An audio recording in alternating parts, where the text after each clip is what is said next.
Oh, right. Hang on. I always get this wrong. You know? See, where is it? There you are. Mute you. Shut up, you. Anyway, can we start again or should I just read the thing? Read the thing. Okay. In the loop, welcome. Time travel within one's own lifetime is possible, according to Dr. Sam Becket and Admiral Al Calavicci. They developed the time travel technology, and behold, it worked. Still not home. All right, kind of caca. Sam is leapt into a concert pianist to save a lady from a strangling. Literally. Then he plays music to save a lady from a strangling. Figuratively. Music episodes. The Fantasmagorium show proudly presents In the Loop, a Quantum Leap celebration. I am Scotty R37, Antiderivative Jill is here, and Steve will be calculating the odds on how Ziggy gets us out. Hey, Jill. Hey, How are you? I'm doing great. And I'm excited to talk about these episodes tonight. These music episodes, as you call them. One Well, piano they episode, are. next a rock and roll episode. Yes. Well, and it's funny. It's funny because, like, we talk, and you sent me a message, and you were like, you know what? The piano episode is cute, but the next one is better. And I didn't know you were kind of spoiling Mhm. things. Just And one thing. just one thing. But One it's, thing only you got to watch yes, the good one. I did get to, but we'll get there when we get there. Yeah. But I was rather impressed with you because you said it was the piano episode and not the blind episode. Or Oh, well, yeah, even no, because you know what? Because the reason is that's not the issue of the episode. He's blind, but he just happens to be blind. mhm. He's successful. He's a musician. Everybody loves him, and he does good things. And the blindness is not a hindrance to him. Mhm. Well, it does become an obstacle later, but we'll get there when we get It there. it, it But is it's a challenge, but he handles it.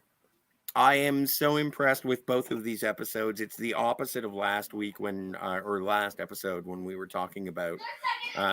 I don't have much to say about this, and I have so much to say about both of these shows. Yeah, I have more to say about the second one, but the first one's all right. I like it. First one's all right. Shall we? Sure, Okay. let's do it. So, Blind Faith first aired on November 1st, 1989. It was written by Scott Shepard and directed by David Finney. Sam leapt into Andrew Ross on February 6, 1964, in New York City. So here's Sam leaping out of the woman from the last episode and Yes. into a blind pianist named Andrew Ross. And Yes. so we know for sure that he is still Sam, but the image of Andrew Ross is projected onto him for everyone else to see, including him when he looks into a mirror. Of course. The only person who knows that Sam is Andrew. Yes, It's and that it's Chopin. yeah, Chopin. Chopin. I He don't know how to pronounce it. is it Chopin or Chopin? Chopin. Yes. Yes. Well, it makes sense that he can tell that he's Sam because dogs have a great sense of smell.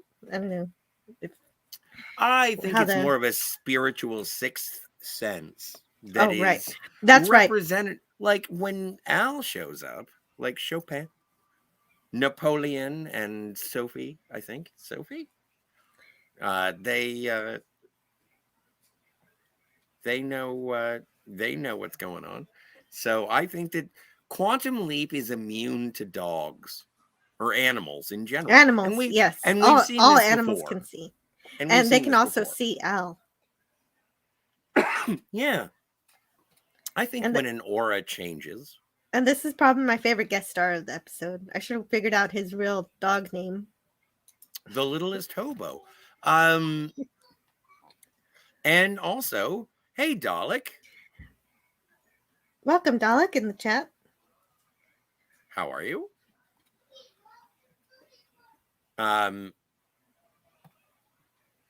So Sam discovers that he is blind. Yes, and at first he seems to be pretty relieved that he leapt at the end of the concert instead of the beginning. Well, he does have to play chopsticks. Yes, because they want an encore, and so he decides to play chopsticks. And luckily, everyone thinks it's a big, funny joke. Well, and I would too. It's actually a kind of brilliant ploy. Although this episode does have a Deus Ex Machina. It does. It does. Also, this is where we meet Michelle. Michelle is the young woman. She's 22 years old. Yes, that's Michelle. Yeah. I don't know how old Maestro is. I don't either. He doesn't look too much older than Sam himself, actually. Well, did you get a shot of of his reflection? Yes, I do. Okay. But Michelle and Andy. Andy's blind, and they are together. They're in New York City, February 6, 1964. Oh, and I have a thing to tell you. What thing do you have to tell me? I'll get there when I get there. Oh, okay. I have to step away for a moment. Okay. Well. Oh, I'm sorry. Hang on 2 seconds. I want to say something about the episode, but if I just say it outright, it would be rude.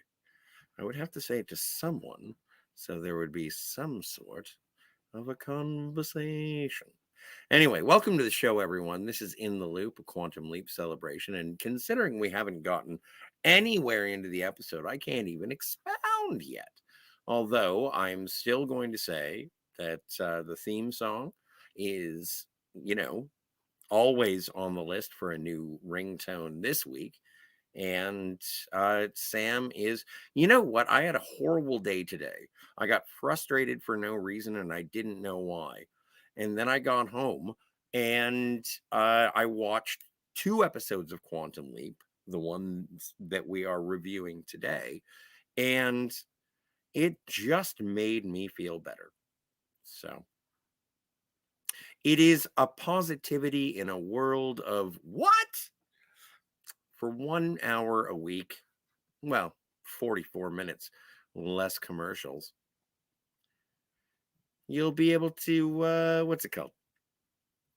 Forget about the troubles of the day. And I highly recommend the original Quantum Leap.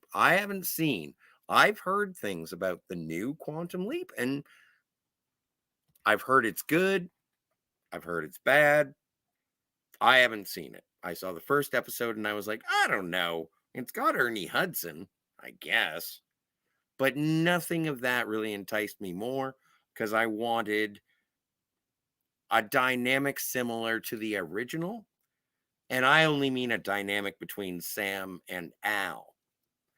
But when they made Ben and his fiance, I didn't know how to take the fun of time travel. And we'll get into it as we discuss the plots, because these two are kind of weird in terms of what exactly is it that Sam has to do. They pile a little bit more on. And I didn't mean to say moron. Well, I'm sure that was accidental. I'm sure it was. But I just think that like these episodes do, as soon as Sam has done the thing he has to do one. It's almost like a Columbo episode. It's like, oh, Sam, there's one more thing. Well, there you go. Yeah. Yeah, that seems to be becoming a theme at the end. Oh, dear. Oh, no, please. Absolutely. If there is one thing more glorious than the word mummy, I don't know what it is. Well, so Sam is trying to read the newspaper to see what year it is, and he tries to play it off, saying he wants to ask the newspaper vendor the time, and she says, "What's wrong with your watch?" And Well, and I think we've discussed blindness before and doing braille things. But like, this is really cool to get a pocket watch that is braille. yes, at this time, I learned that these exist. I didn't know about Braille watches. I knew it must be a very old invention because Braille was invented in the 1800s. So I looked it up when they were invented. It was in the early 1900s, somewhere in Switzerland. Makes sense for clocks. Hmm. Yeah. And Um, just a few years ago, we got the first digital Braille watch.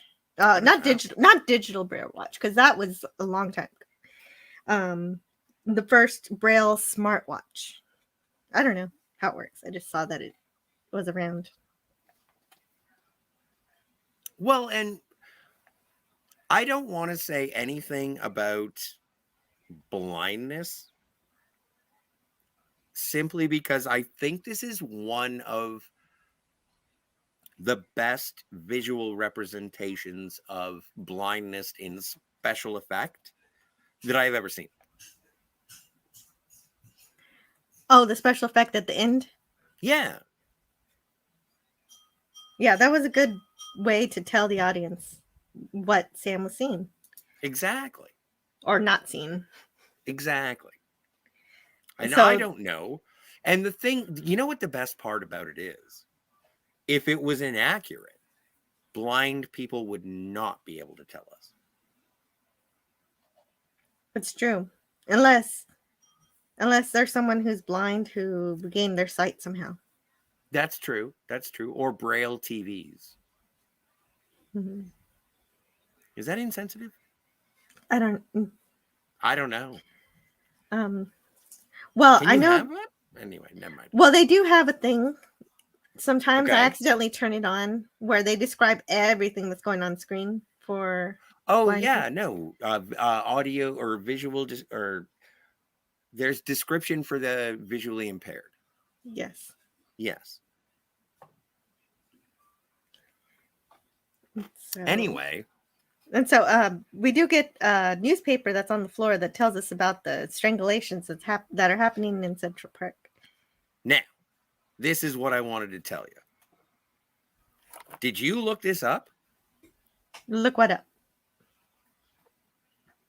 I was like, because Quantum Leap has been really good about doing real life historical events alongside the stories that they portray. It does. On January 12th, 1964, an 18-year-old girl was strangled in Central Park. No kidding. No, I didn't look this up because I thought it was just a fabricated story plot. I didn't realize that there was an actual Yeah, strangulation case. it was, and now this embellishes upon that, and I give credit to Scott Shepherd for actually basing this around. And not only that, but we also get the Beatles on the Ed Sullivan Show. Like, this is That I did notice at least. so like I don't know. I really like it. Now and just so we can close it off because it has nothing to do with the rest of the episode. The young woman who was strangled in Central Park, it turned out to be her boyfriend. He admitted to the crime, and so the law went. Okay, but he wasn't a serial strangler like this No, episode. no. So it's not an entirely accurate situation, but I just wanted to. I was like, I I, wonder if anyone got strangled around here. I And do the like answer, how yes, I do like how we research different things. I That's do as wonderful. well. So Andrew and I have an Michelle, entire soundtrack for the next episode. yeah, that's good. I'll hold my jealousy until then. Andrew and Michelle are walking home together, getting to her home first, where we get the first reference to her mother, who treats Michelle as if she were still a teenager, and she says that Andrew will meet her mom, but she's not really looking forward to that. And Like, oh, by the way, anytime Mhm. you see a picture of Chopin, Yes, just the hero of the episode. Oh no, Sophie! Sophie. Yes, Sophie. The only reason I even put her in these slides is because we see her again later. You know what? I was expecting Napoleon and what's the other dog's name? I don't know. Okay. I thought that Napoleon and the other dog would come back at the end to sort of help take the strangler. Oh, and there's That would have been fun. yeah, I thought that's what was going to happen, but I've never seen this episode before. This is great. Mm-hmm. That would be some nice revenge for the little dogs. Yeah. So anyway, but we're getting ahead of ourselves. We are. So Sophie. There's a face reveal. Mm-hmm. And he's blind. And you know what? I don't know if this is an actual visually impaired individual or if this is acting, but either way, good job. Yeah. And for some reason, Pete, the police officer, shows up out of the blue to Angie's house to talk about stuff. Yeah, basically. And I think they're just neighbors. oh, you think they're just neighbors, and it's just normal for him to walk in like Kramer and just start talking. Well, they're in the hallway. They're in the hallway? Oh, I thought he was already in his apartment because he was looking in the mirror. This is in the hallway. They just bumped into each other. Okay. I don't know why I thought he was already in the hallway. And that they're neighbors and this is not his apartment makes more sense. Mm-hmm. Well, yeah, no, they what is it? Pete starts saying it's like, oh no, everyone loves Andy. And it's like, well, it's very flattering. Anyway, bye. And then he feeds the peanuts to Chopin. Yeah. A shell and all. Shell and all. Have you ever done that? It's not that bad. Yeah, I don't like it. I prefer I'm not saying it's good. No, I prefer no shell.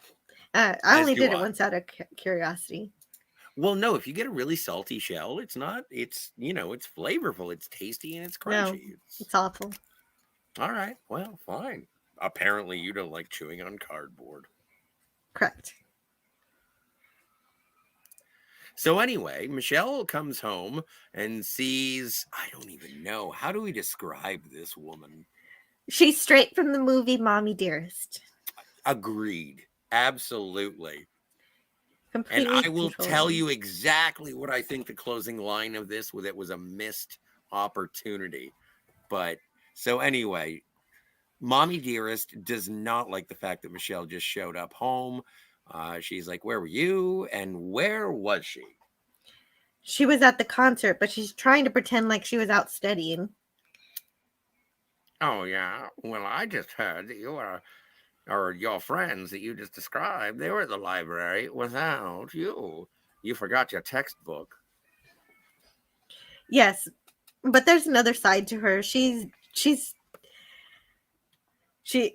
like she's really abusive because she doesn't want her daughter to end up the way she did. So she wants her to be independent and able to not have to struggle as much as she did.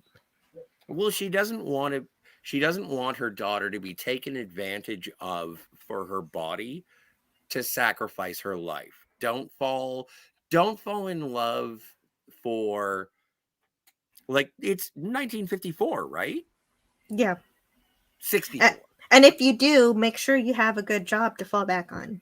Yeah. And so that's why she's trying to get her to go through nurses college. Yeah. So, like, and I know I'm sort of being Wicked Witch of the West on this, but the mom is, well, she's mean about it and manipulative, but she's not, it's not like she's doing it to be an evil stepmother. She's doing it for the benefit of Michelle. She is.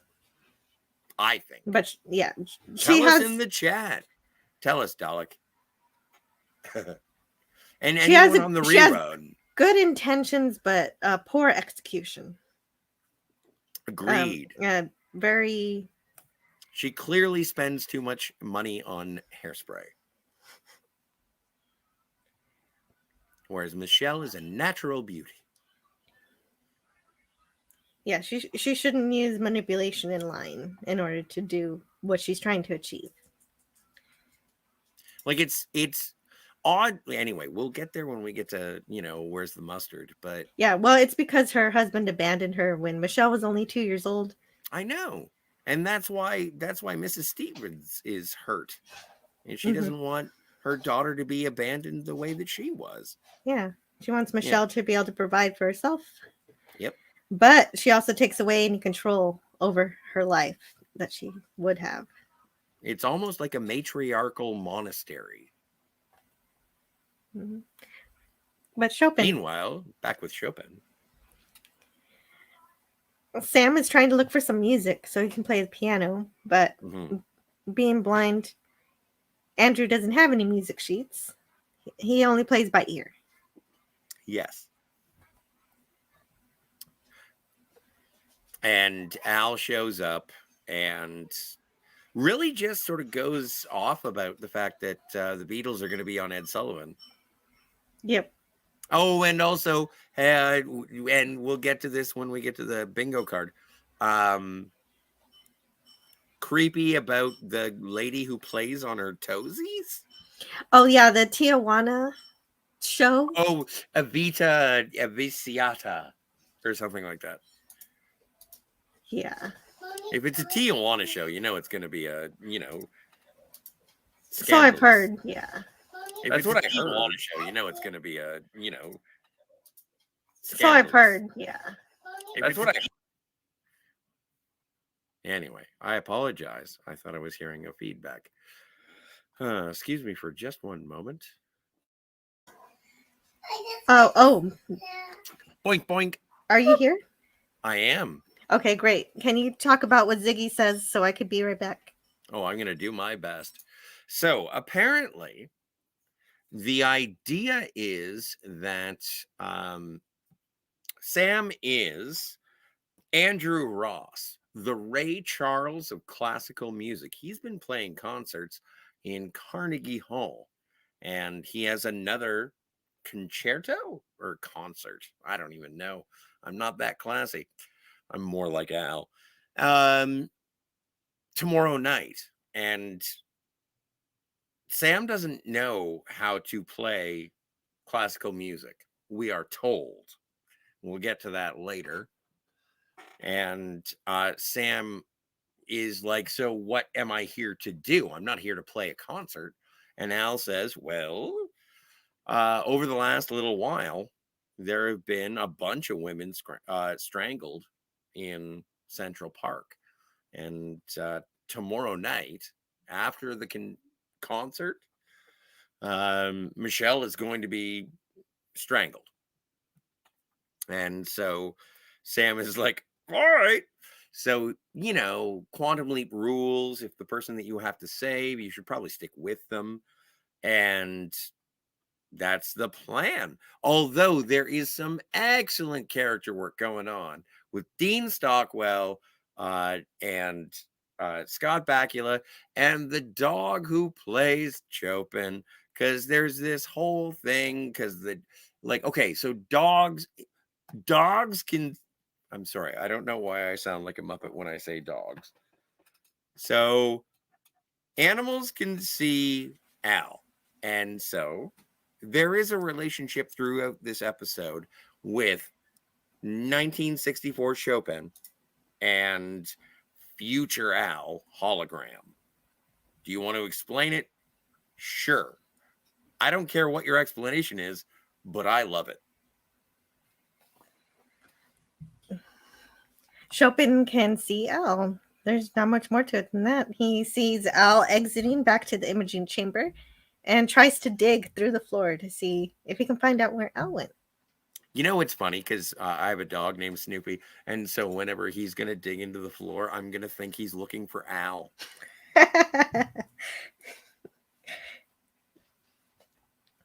So here's Sophie again. Oh, from no, not earlier. Sophie. No, don't show us Sophie. The only reason we put you in that leopard skin fur is to know who you are, so we know when you die, it's important. Yes, Sophie is looking for one of her dogs and she's strangled. End of character arc. Yep. There you go. She was French. The next day, Anyway. everyone is starting to get excited for the Beatles, who will have their concert on February 8th at the True. Ed Sullivan Theater. I do have to say that the production design and the amount of extras that are in this episode, it's really outstanding. Like, these 2 episodes are very full of life. And I mean that by how many extras, the cinematography. Like, this is a crane shot. This is halfway up a crane shot. Like, this is the cinematography for 1989, 1990. Like, this is a soap opera that is veiled as a science fiction show, as we'll get into. But like the move of the camera on this is incredible. And I think the only reason that anybody got to pay for this is because of the writing, the stories, and the charisma of Sam and Al. Yes, the Like, whole show is based on that, for sure. And I know, but it makes my heart swell. Jill, I had a really hard day, and this show filled my heart with joy. Let's move on. I'm glad to hear that. So anyway, this is and the extras are having a lot of fun Dealey screaming Plaza. about the Beatles. Yes, the Beatles. My mistake. Wrong city. Oh, and also, like, Chopin is saving Sam. Yes. Like, Chopin. Okay, guys. Chopin knows that Sam is from a different time, and he knows that Sam is not Maestro. Andrew Ross. I know his name. I like calling him Maestro. But they're in cahoots because Chopin can see Al. Right? Right. It's it is the 3 of them. They are a team throughout this episode. That's true. Yes. Chopin and Al saves. both help. Yeah, but Chopin walks in front of traffic. Walks in front of Maestro or Sam. And just is like, okay, no, seriously, don't walk. Yeah, and all he has to do, well, he's trained. This is a trained dog. He's a working dog. I know. It made me start thinking about helper animals in terms of that. We were only allowed a half-hour show, ladies and gentlemen. Don't worry we have to about go to that. bed. I don't The concession stand for. will be closed. I'll remember what that's for when it's too late. I know. I'm sure. You know what? Blame me. Okay. Sounds good. So then he has a conversation with Pete about nothing. Well, no, I think it's just to keep Pete in the conversation. In the episode. Remember Pete? Remember this guy? He's still here. Look at him. He has a horse. He is. The horse is named Daisy, and she stinks. Yeah, but it's also one of those things where they're friends. It's not. There is no connection between these guys aside from Michelle.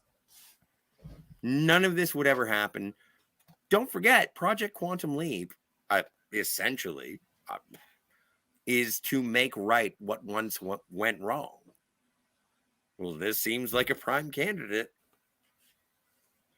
Yeah, but then he also has a nice conversation with Michelle. And here and throughout the episode, even at the beginning with the newspaper and the time, he just keeps messing up and doing sighted things and shocking people who know he's supposed to be blind. Mm-hmm. Here he complains that they forgot the mustard, but he blames it on the. Oh, that was clever though. His excuse is that he has a heightened sense of smell. We'll get back to that.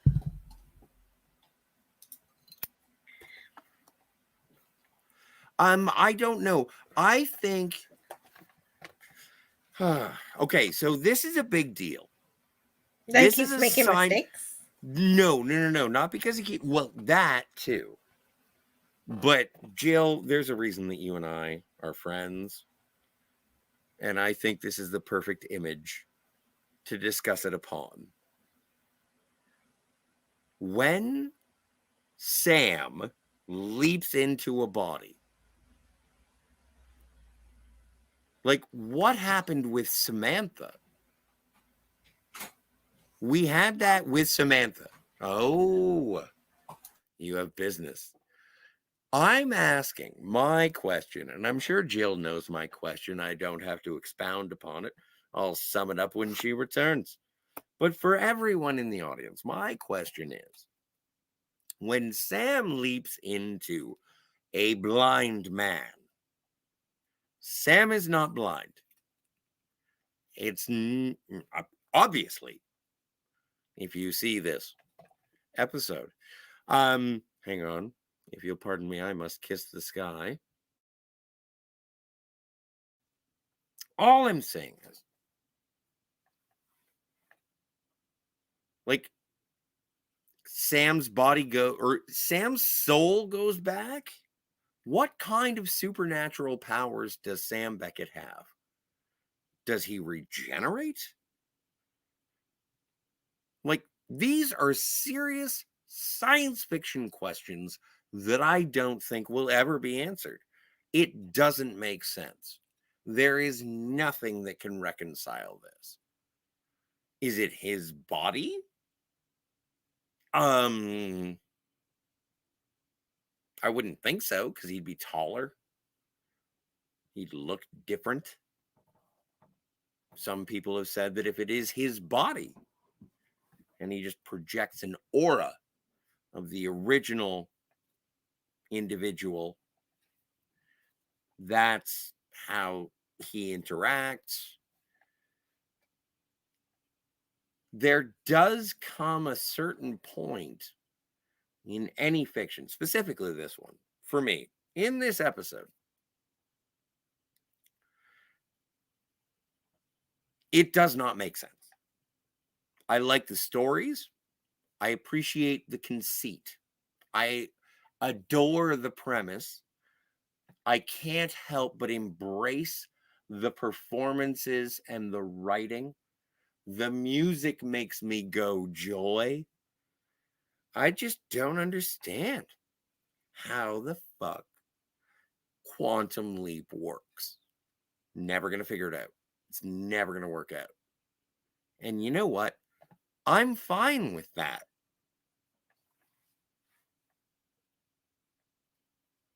Therein lies my entire appreciation for all fiction ever. As long as it's a curve. How much do I love it? How stupid is it? And if the love supersedes the stupid, I'll take love over stupid any day. Stupid. Are we talking more about how Sam is a quantum physicist, but he keeps forgetting that he's supposed to be blind? No, I did something a little bit more poetic, but if you'd like to go on the ableism. You're not being. I'm sorry. I didn't mean to. I'm sorry. Foley. I'm sure. You know what? I wasn't here for the past 3 minutes, so whatever you said was I was probably doing beautiful. something really good, I think. I don't know. The chat hasn't been talking forever. Well, I'm sure it was beautiful. I'm sure it was too. Do you want to tell me about it? No, I don't even. Oh, no, I was just talking about the suspension of disbelief and whether or not Sam, like, it doesn't make sense that Sam can see. Why? Because is it his spirit going into that body? Well, no, we already figured this out. He can see, therefore it is Sam, and what we see is just a projection of whoever the leapy is. And just like whoever's in the imaging chamber is really that person, but we just see Sam projected onto that person. So Andrew looks like Sam to everybody else, but he's still Andrew. I don't think That's why. How it works. Well, no, When but did- that's why. Yes, because that's why the When dogs. did we The figure dogs. this out? I figured it out because the animals see Sam the way he really Right. is. The animals see Sam. The animals do No, not see Andrew. they sense Sam's aura. They still see. Dogs see Andrew. Chopin sees Andrew. Okay, but the fact that he can see tells me that it's Sam because it can't be Andrew. Andrew can't see.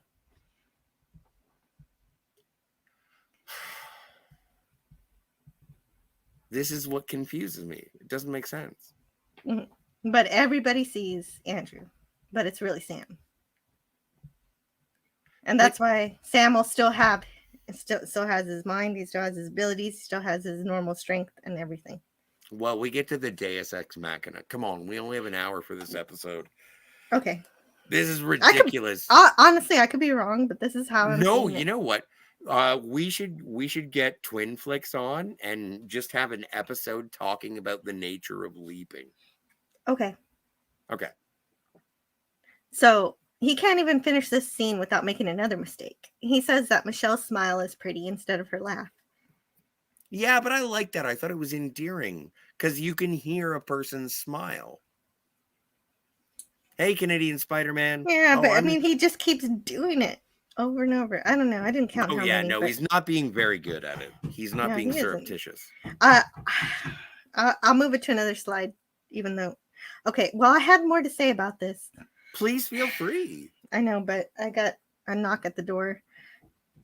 Well, I can fly blind. Okay, wait a minute. Michelle. Okay, so Michelle's just talking about her mother. She's lying, saying that she invited her mother to the concert, and that but her mom's working too hard. And she admits that even though she's becoming a nurse, she actually wants to work with music. And then Sam asks her for dinner, and then Michelle says, "Oh, I need permission," but she thinks better of it, and so she agrees to dinner. Anyway, you're dealing with a knock at the door. And she's willing to break from her. I mean, I have no idea why we learn any of this except to show that she's willing to break from her mother's grasp sometimes, but we already know that's true, or she wouldn't be Andy's assistant. So this entire scene is for nothing. I'll be right back.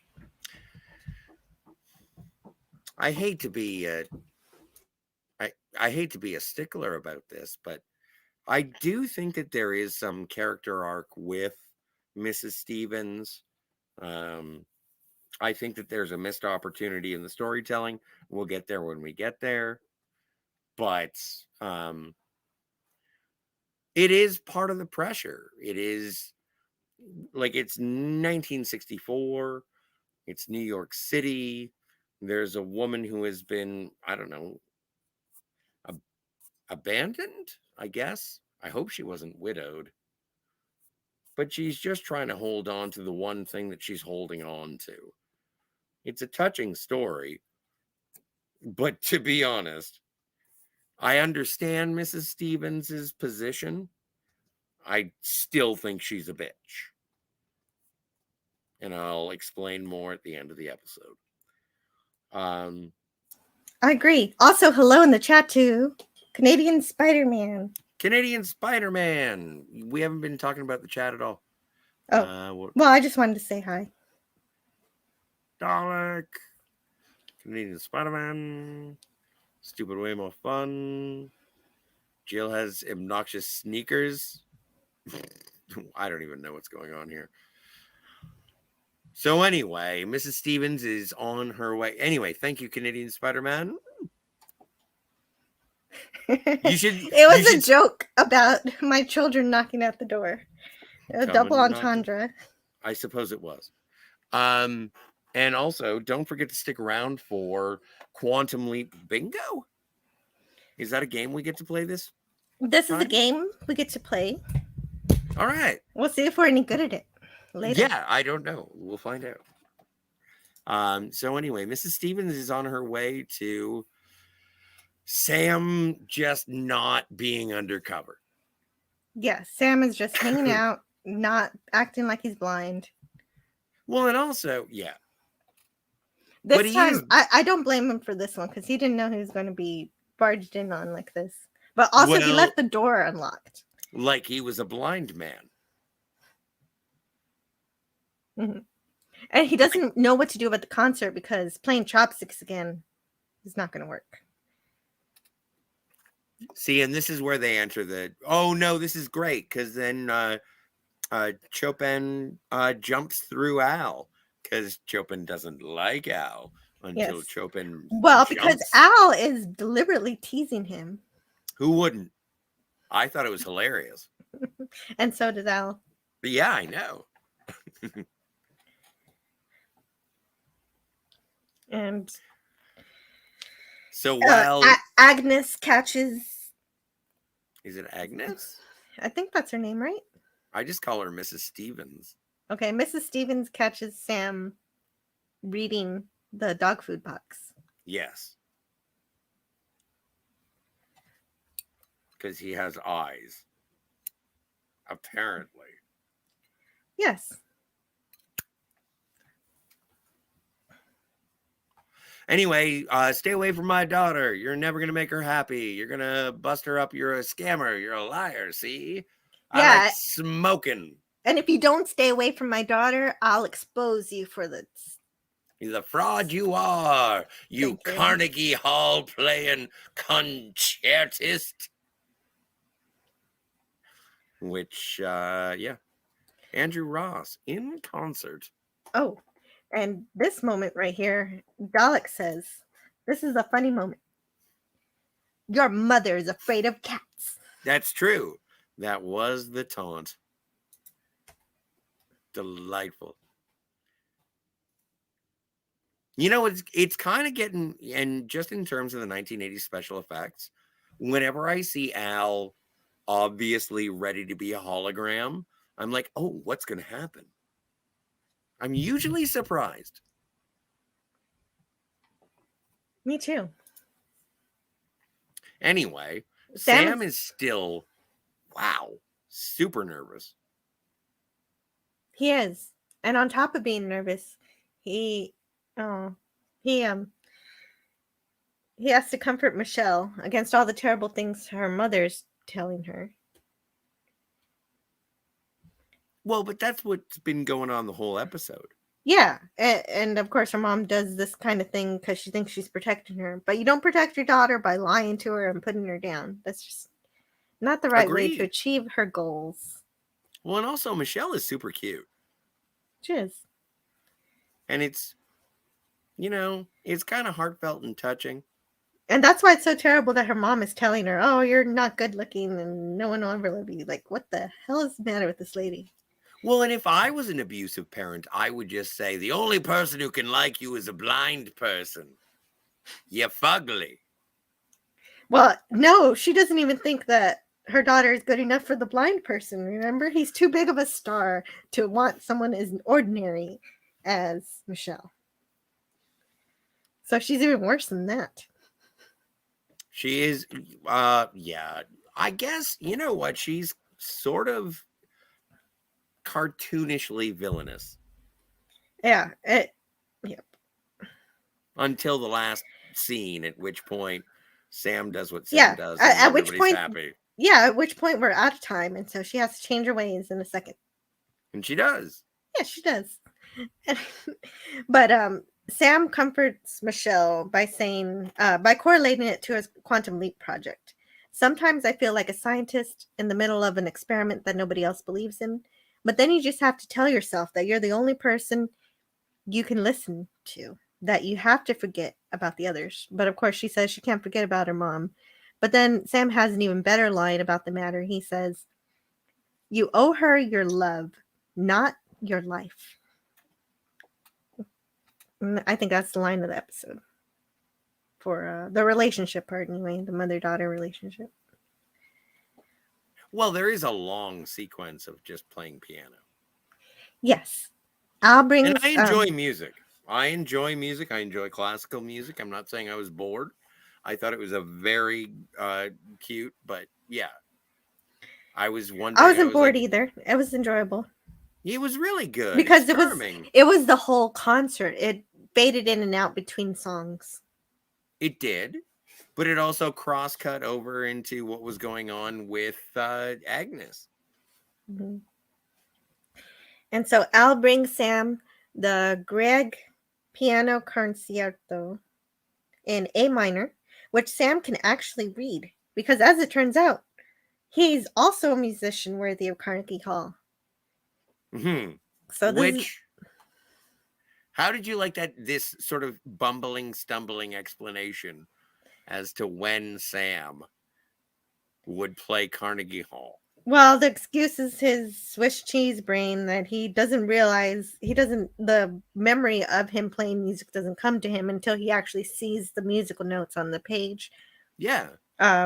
Making it so he may have an ear for music, but he needs to read it.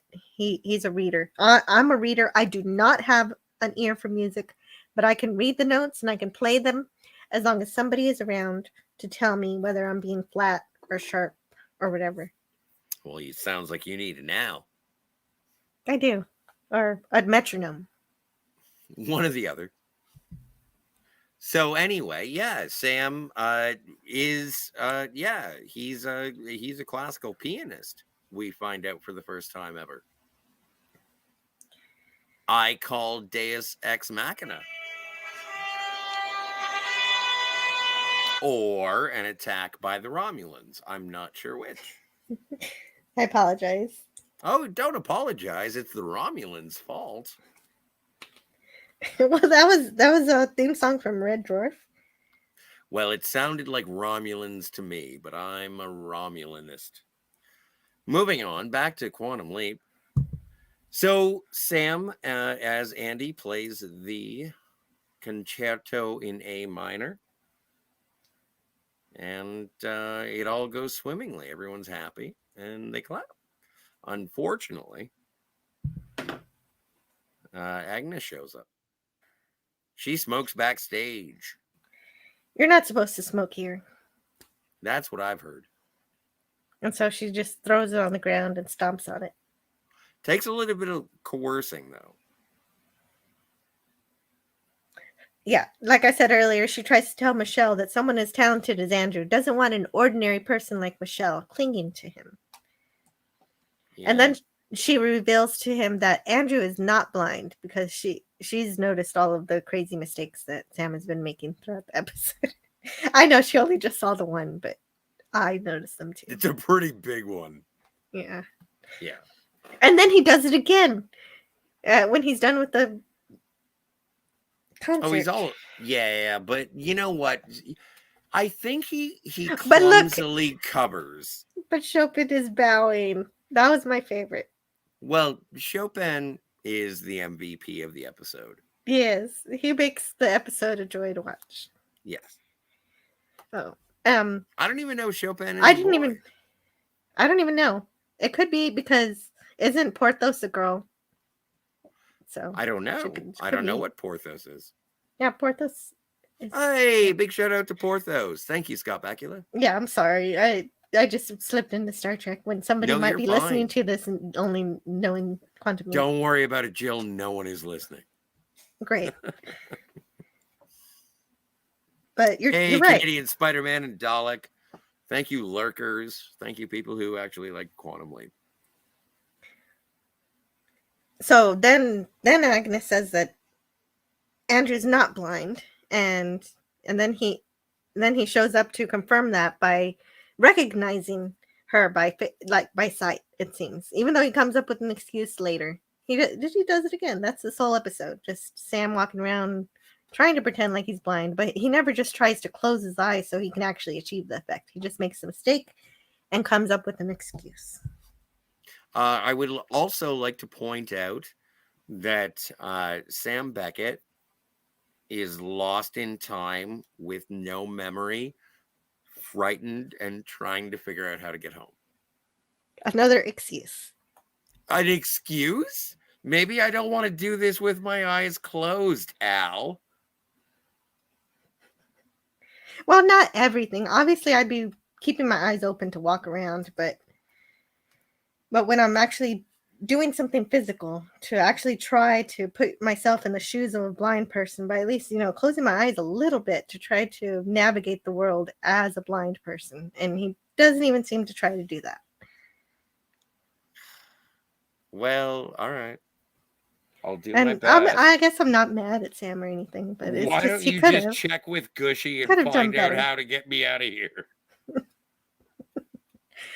Well, no, he's stuck. He has to keep leaving. Sorry. Exactly. So he's kind of terrified, kind of wants to look around. Mhm. He's wearing sunglasses.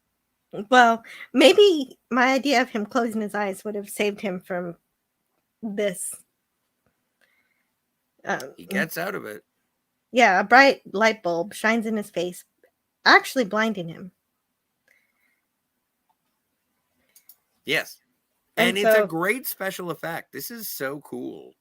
Like, it's terrifying, but it's also, I find it mildly accurate, because even when I was looking at this special effect, I was looking beyond the sort of those stars that you get in your eye, and these are much more aggressive. But there was also, you could see Al behind them at moments. It's not that you were completely blind. You could see if you focused, but you couldn't see it immediately. And I thought it was a really interpretive special effect that did the feeling of blindness well for a television budget. I don't know. I want to give it excuses, no, you but know I what? think it was really good. No, I actually agree completely, because people have varying degrees of eyesight. Even when they're blind, some blind people can see a little bit. I've tutored some people who were legally blind, but they could, write really, really big and see a bit. But they did most of the math in their head. And so not and so it makes sense that some people can still see some lights and some blurriness. So I think this is probably accurate for somebody who is blind, because there's such a varying degree of that. But as a sighted person, this is something that I can relate to and be like, that's a visual representation of what, okay, that makes sense. Anyway, so we met Chopin saved Sam because he had to get across the street. Don't forget, Chopin is on Sam's side. They get to the pond or fountain, pardon me, and he has to splash water on his eyes. But at this point, Sam is like, Al, I'm blind. I cannot see. And Al is like, we got to get you to a hospital, like lickety split. But Sam knows there's no time for him to get medical attention because Michelle's about to be murdered. So Al and Chopin help him get to Central Park to track down the Strangler. Yes. Both of them do a great job helping Sam. And also, and then Scott Bakula does a great job being blind from this moment. Oh no, it's such a really good performance. Like, even when he first discovers that he's blind, I don't know how they did it. I don't know if it was Scott Bakula on his own, but one eye is closed more than the other. The other eye is sort of dilated, and it's like the eyelid is bigger. And I'm like, I believe it. Maybe that's why they spent the entire episode showing Sam making mistakes that a sighted person would, pretending to be blind, so that when he actually was blind, we could see the contrast of the true effect of blindness on someone, because he does do a good job at this point. Scott Bakula is that good. He is. Michelle is running for her life. And the worst strangler ever presents himself. He says, "Here I am. Look at me. I'm going to come chase you now." True story. Thank you. Anyway, he does. Also, Al is in a white tuxedo for a I enjoy this chase scene just because Al is in his concert tuxedo. Oh, and Michelle does get away from the Strangler the first time because she's able to stab him with a nail file. stabs him in the back. So I need to start carrying around a nail file. This is a good idea, right? I don't know. Yes. Oh no, you should carry nunchucks. No, never mind. What am I talking about? Get an owl. Yes, I would prefer a hologram. This would be great. It would be faboo. So you go. We're running around Central Park. Everyone looks great. We're following. Sam can't see. Al is doing his best, but Chopin is leading the way. It's a dog, an Alsatian, I'll tell you. And so we get to a purse.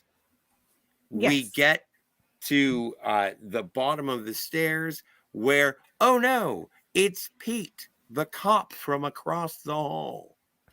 Yeah, and Michelle, she trusts and respects him, and she hugs him even, but then she realizes he's bleeding, and finally realizes that he is the strangler.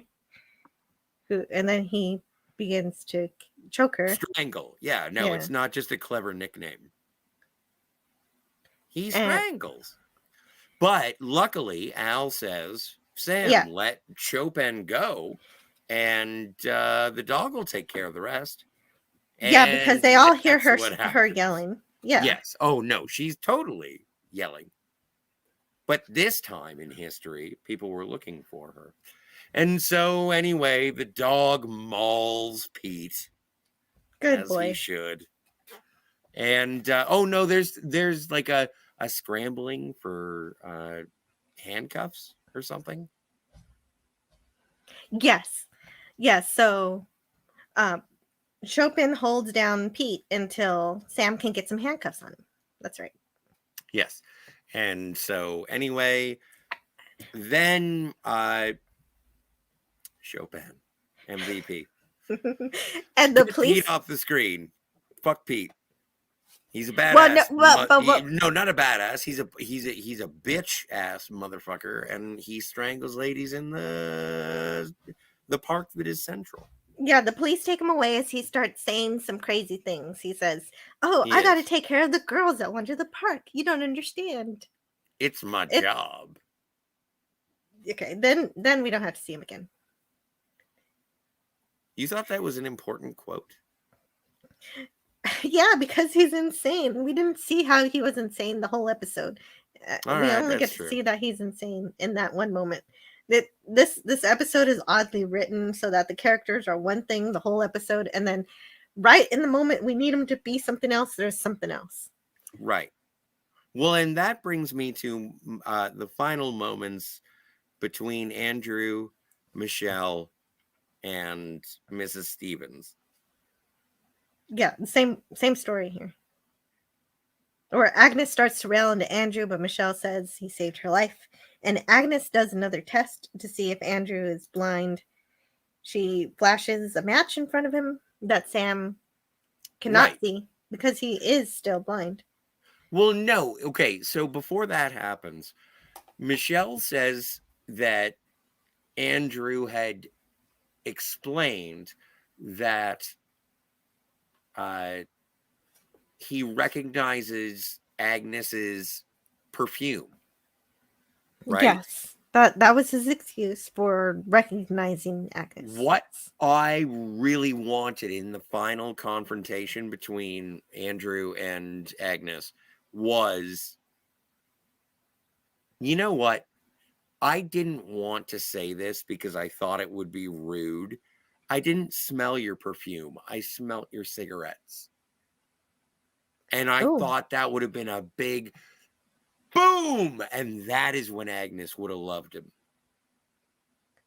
Finally, someone punched back with something good. I don't know if that would have made her love him, but that would have been a great line. Perfume. Well, and you know what? Even if he punched her with that line and then Michelle goes to Andrew, warranted. Absolutely glorious. By the way, ladies and gentlemen, I believe Jill and I have decided a long time ago that this is a soap opera that has science fiction and time travel in it. Well, So we talk about the character interactions, but we also try and talk about the science. yes, and speaking of science, Yes. although this is a match, a blind person could realistically react to the heat of the match. No, those were thick sunglasses. I'm fine with it. But you wouldn't you still feel the heat near your nose? I don't know. I think there's an innate sense that every human has about something being lunged towards them that I would feel. Like, even if I were completely asleep and you were to try and sort of pull your best punch, I would be like, what?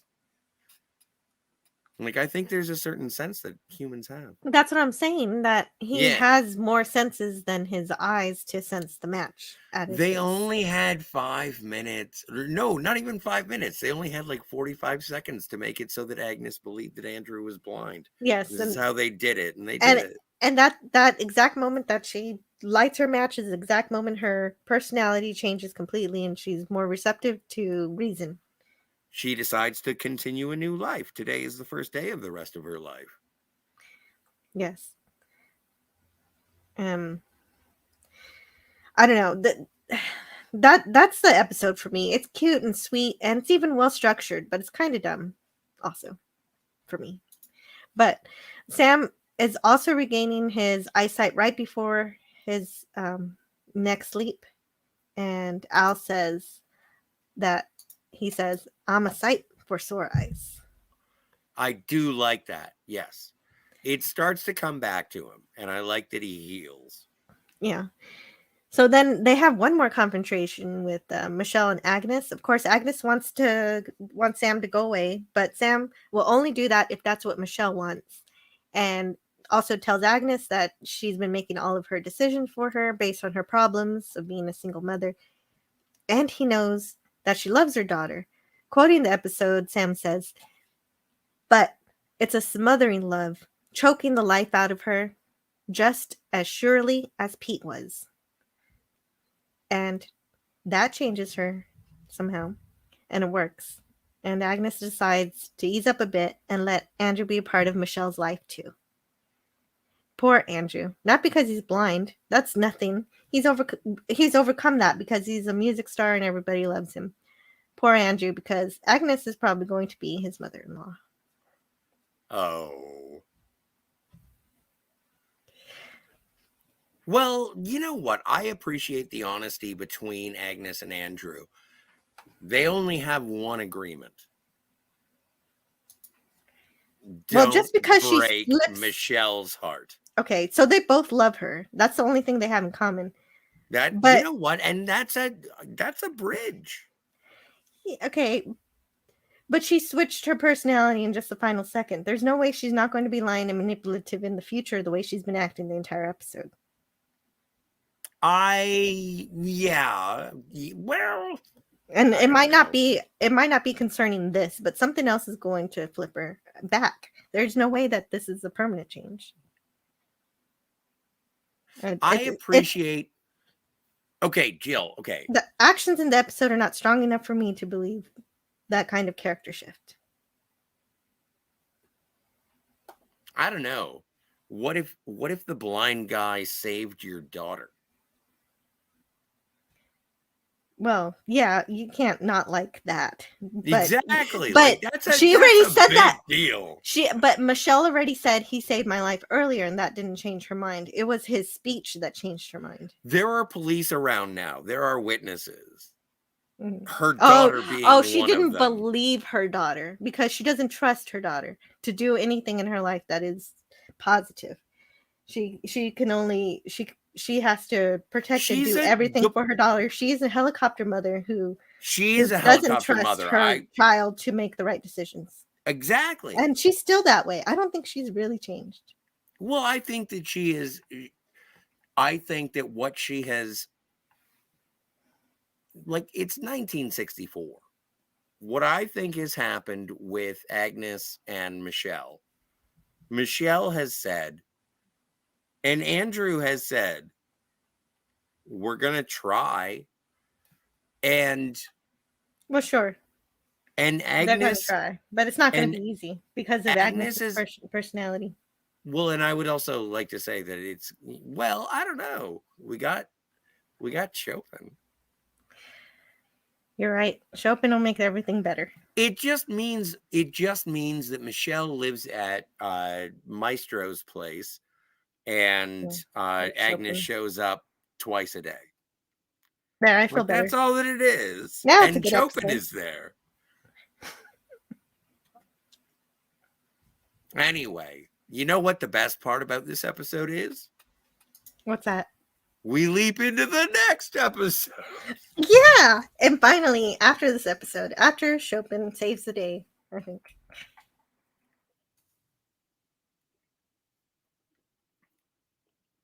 Hugs.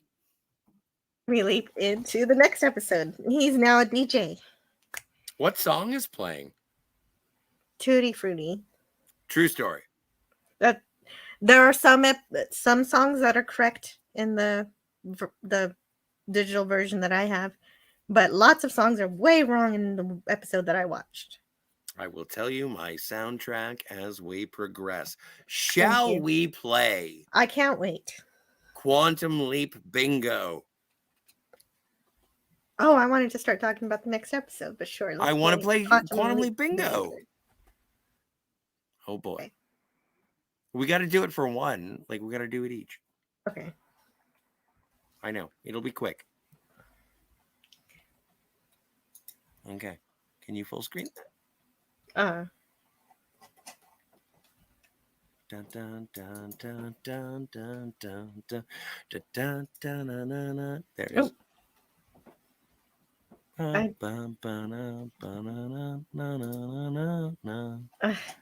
No dice? All right, ladies and gentlemen, thank you so much for playing Quantum Leap Bingo. We'll try next week to fulfill such stuff. It's not a big deal, lady. Do you have any idea how little I prepare for this show? I watched 2 episodes of Quantum Leap, and that's it. Let's get on to Good Morning. Okay, we can play Quantum Leap Bingo, but I can't mark it and make it full screen at the same time. No. Here, it's basically just a questionnaire. What happens? Sam gets upset. Did he get upset this episode? He gets upset every episode, doesn't he? Okay, so that's one. He got upset when he got blind, right? That was upset. His life was upset. Theme song lasts two times longer. No, not at all. No. Sam talks to Al way too long in public. No, I think this was good. No, yeah, that doesn't happen here. Al talks about an old job he had. Nope. I don't remember one. No. No, I don't recall. Al quotes a... Yes. Oh, something % chance. Yep. Totes. Mm-hmm. A U.S. president is mentioned in this one? I don't think so. Actually. No, Ike is in the next one. Okay. No, president is almost mentioned. They say that's almost as crazy as a B-movie actor becoming president, but they don't. They do make a Reagan reference, but they don't actually say his name. So does that count? You know what? Yeah, that counts. Okay. A U.S. president is mentioned, not named, mentioned. So I'm in. Okay, great. Sam just can't get out of a situation. Yes. He can't get out of the piano. He has to play Chopin. He has to do something. Okay. When he's stuck in the concert. True story. Sudden disdain. Well, Agnes. Yeah, does he have sudden disdain for her? No, I think she has sudden disdain for him. She has, but that still is sudden disdain. It doesn't say from where it comes from. It just says sudden disdain. Yeah. Al forgets he's a hologram. No. Uh, oh, wait. Al forgets he's a hologram and tries to help. He doesn't forget he's a hologram. He Yeah. reminds. In fact, Mhm. there's a lot of hologram stuff going on in this episode. Someone gets sexually harassed. I don't think so. No. Well, unless the strangling. Unless strangling is some kind of thing. I don't know. I don't know. I don't think so. I don't want to I don't put think that it's on that. sexual. I don't think it's sexual. Al hits his handheld device. Yes. That Sam happens wears every a episode. uniform. No. Sam saves Yes. saves a life. Oh, that's the free space. Because doesn't he always save a life? Yeah. Al talks like a dirty old man. Yes. Yes, the Tijuana thing. That counts. Ripped off movie plot line. No, wholly original, I would say. Yeah, I don't remember a movie like this, but because it was so generic. You're so angry at this episode. I'm not angry at it. It's just like it was cute. It was sweet. All right. Sam conveniently sees the current date. No. Actually, yeah, at the beginning he sees the date on the newspaper. I don't think it was convenient. Okay. He had to pretend he was being blind. Does Al mention an X in this episode? I don't think No. he does. Sam seems to really enjoy doing a chore. Well, if you consider the piano concerto, Is that a chore or a performance? It job? seemed to be until he was actually doing it. Okay, do you want to count it? I don't know. It's up to you. No, I don't think so. But Okay. But the next one, yes, a mother figure is mean to someone. Of course. In fact, that should be the title of the episode. That's a better title than Blind Faith. What's that mean? No, it should be named a mother figure. Oddly enough, is no mean God in this to episode. everyone. There was no God in this episode. Yeah, right. Sam sings. No. He should have. He was playing the piano. Al mentions Ziggy. Yes. Yes. Sam gets mad at an animal. Yes, he gets mad at Al. All right, Chopin. They were just getting to know each other. Sam leaves the person he's protecting alone. He had no choice, but yes. Sam saves the day. Yes. Well, I Chopin think Chopin saves the day. Well, yeah, everybody together. It was teamwork. Well, in the end, none of it would have been successful if Sam weren't there. So Chopin and Al were vital to Sam's success, but in the end, he decides to forego medical treatment to save Michelle. And then Al acts like a backseat driver. Does he do that? I don't know. I don't know either. All the time. Like all the time. Like what were they driving? Okay, so not. No, he's just like, Sam, this is over there. You got it. Like, yeah, oh, absolutely. That's right. That's exactly what he did. You're right. He was driving Sam to find. Chopin is pointing that way. So I guess that gives us our bingo along the bottom. Along the bottom row, we get bingo.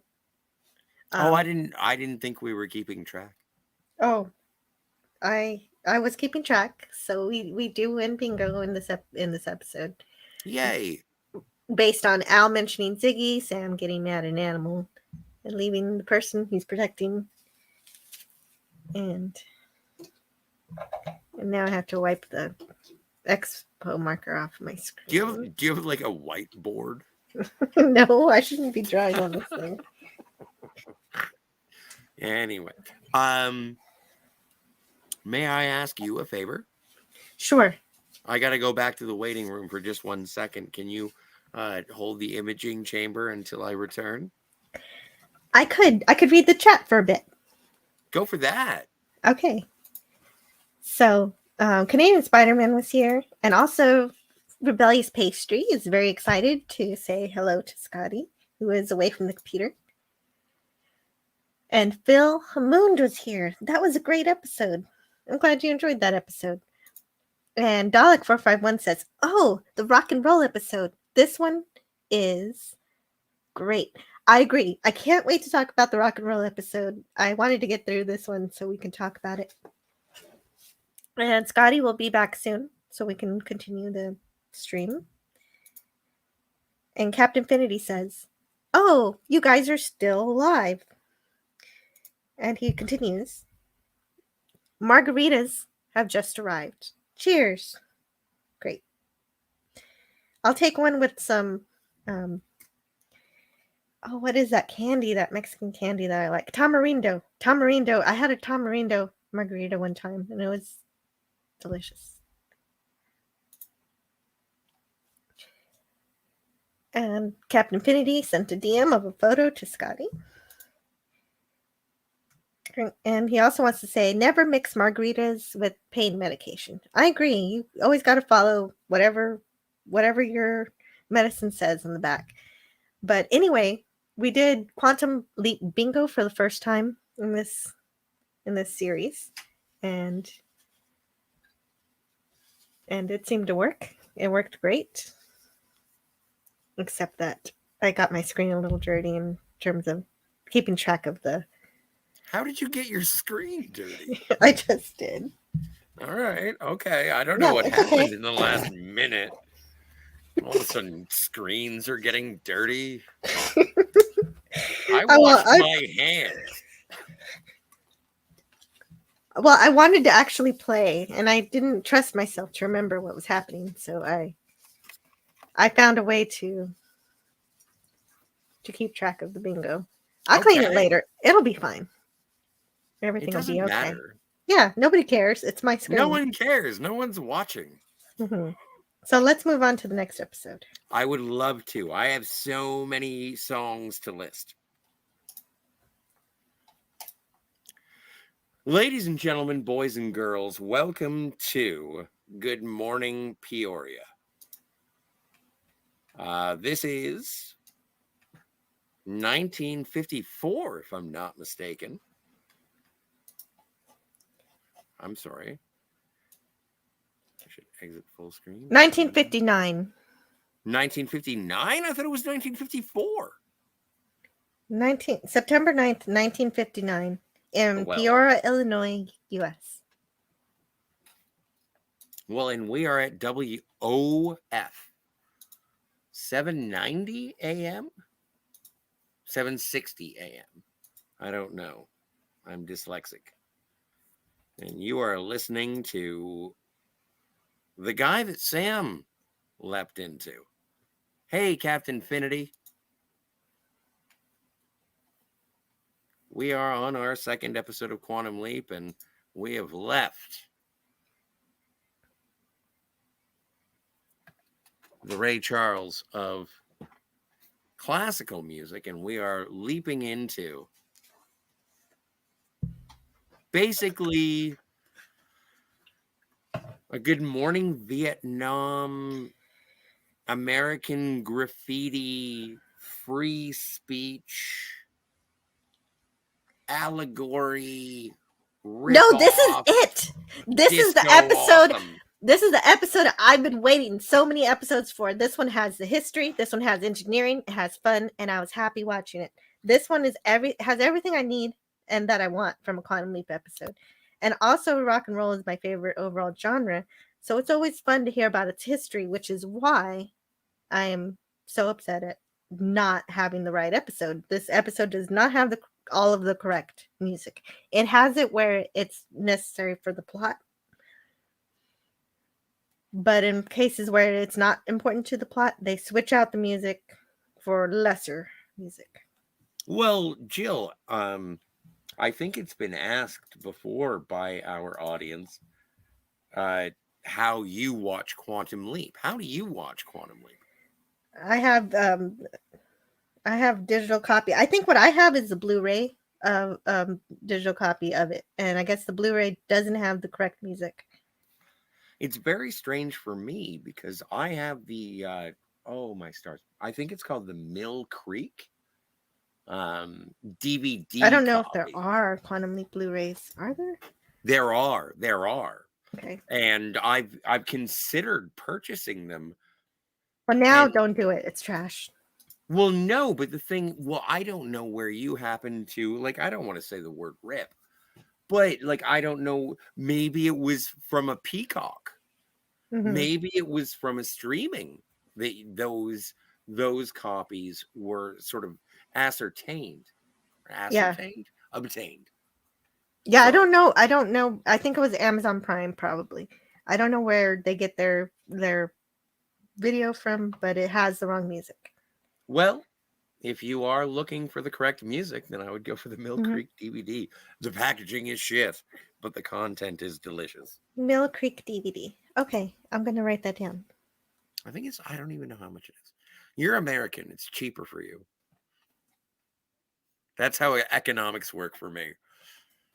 I go to True. Amazon.com and all of a sudden everything's cheaper. I go to Amazon.ca and it's like, why do I live here? Yeah, higher prices and higher shipping, right? For Something Canadians. like that. Apparently, there's something going on with the supply chain. And my Quantum Leap Blu rays are at the bottom of the list. Apparently. So this episode started off like, oh, well, I guess I'd need to say, Good Morning Peoria first aired on November 8th, 1989. It was written by Chris Rupenthal and directed by Michael Zenberg. Sam leapt into Howlin' Chick Howl on September 9th, 1959 in Peoria, Illinois, United States. I really enjoy how he clumsies around. Yes, he seems utterly baffled. And the beginning of the episode starts like the last one did with the little unique intro to the quantum leap based on the previous Yes. leap. But all it does is tell the audience that Sam is time traveling. So we're still waiting for that definitive intro with the But narrator. you said that wasn't going to show up until like the third season, right? No, sometime in this season we're waiting for it. I can't wait. So Sam suddenly forgets how to read and stumbles through. No, he's in a control room with a record player. He has no idea what to do. He's Oh, holding I know, but for some reason fistfuls. he goes from knowing nothing to being absolutely amazing at it. Well, It's you kind of know funny. what? Don't forget, he can see again. Hmm. Like, even when he leapt, he couldn't fully see. That's true. So I, you're saying that he's still suffering the effects from the last sleep. I think that, when you jump through time and you don't know where you're going and you don't know where you're doing, and now you can see again. Well, Yeah, at least he it's a little manages. disorienting. He does manage to put a song on, He, but yeah, Pat Boone. it's Pat Boone. Unlike what it would be expected for him to play. Well, he's howling Chick Howl. And so we're definitely going to say that we have a president mentioned in this episode, Ike. Eisenhower. Ba, ba, ba, ba, ba, ba, ba. Anyway, here's Patricia Richardson. Yeah, she plays Jill Taylor from Home Improvement. And she's playing Rachel Porter, the impassioned radio station owner, and I love how she acts in this episode. She's strong and confident in her work. And what's funny is that in the same year of this episode, she also worked on a radio station sitcom called FM for a year. I guess it got canceled because it was only a year, but I only mention it because it matches the theme of this episode. Well, and Patricia Richardson did have guest spots on sitcoms throughout the late 80s, early 90s. And she is amazing. This also isn't the first time she worked with Scott Bakula. She was also in another sitcom with him called Eisenhower and Lutz. I have no idea about, but she played his character's ex-girlfriend. You can see it all next week on our new Scott Bakula podcast network. And of course, she's done other things and stuff, but that's all I have. Like you said, other sitcoms. So Anyway, I really appreciate Patricia Richardson in this episode. I think me too. she is absolutely my type. I think that she is sexy and assertive and attractive and oh my stars. Everything. Marry me is what I'm saying. And that's why I'm so happy at the end of the episode. Anyway, here's Skipper. Yeah. This is Brian. Brian, my mistake. He's played by Todd Merrill. He's just another DJ. He has a side part, but he does it well. And he does. And so here's the Star Trek reference of the night. He also shows up as Gleason in Star Trek The Next Generation, Season 4, in the episodes The Best of Both Worlds Part 2 and Future Imperfect, in which he detects some subspace fluctuations. And this is why we're friends. And then he went on... I didn't even get the Star Trek Actor of the Week. You got him. I know. I got him by accident. I didn't even mean to. I was just looking up. I just wanted to match his face to the actor, and then... You were just looking up how to find that shirt. I tripped over it. Either way, good work. Thank you. And also he went on to act in a TV movie with Scott Bakula in 1995, a sci-fi TV movie called The Invaders. Probably not very good. Hey, come on. No, it might be fine. I don't know. Anyway, Sam is stumbling and bumbling all over the place. He doesn't know what he's doing. He just wants to get out of this booth. And everyone tries to make him go back into it. So anyway, Rachel says, this was my father's radio station, and basically she wants to honor his father's her father's legacy. Yes. So she takes her work very seriously and is disturbed by Sam's initial lack of professionalism. True. Which I completely understand. And yeah. So even though it looks like he's being chewed out to be fired, Rachel says, all right, well, your record is ending. Get back in there, Pat Boone. And he signs off. He thinks he's supposed to continue the show, but what's this guy's name? Brian. Brian says, hey, man, it's my turn. Also that he can tell that Chick has a thing for Rachel. Well, but also there's a voiceover at the beginning of the episode that says, Sam says, he goes and says, have you ever known when you meet someone and they just rub you the wrong way? And that's how we're introduced. Not just that, and you want to rub back. Oh, does he say that? That's very sexy. He does. It's all rock and roll, but I like it.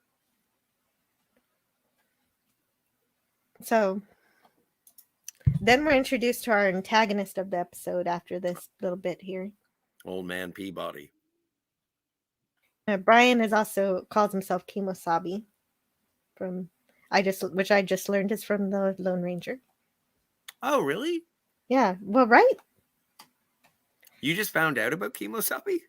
Well, no, I've heard it my entire life, but I just never got the reference, and I apologize.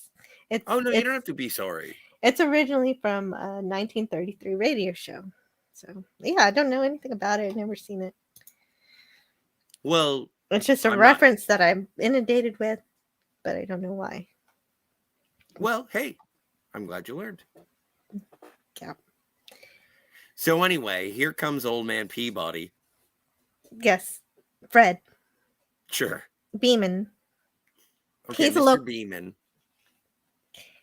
He's a local businessman and advertiser. He wants her to stop playing rock and roll, because it's bad for the kids, which Al confirms as a prevalent fear in the 50s.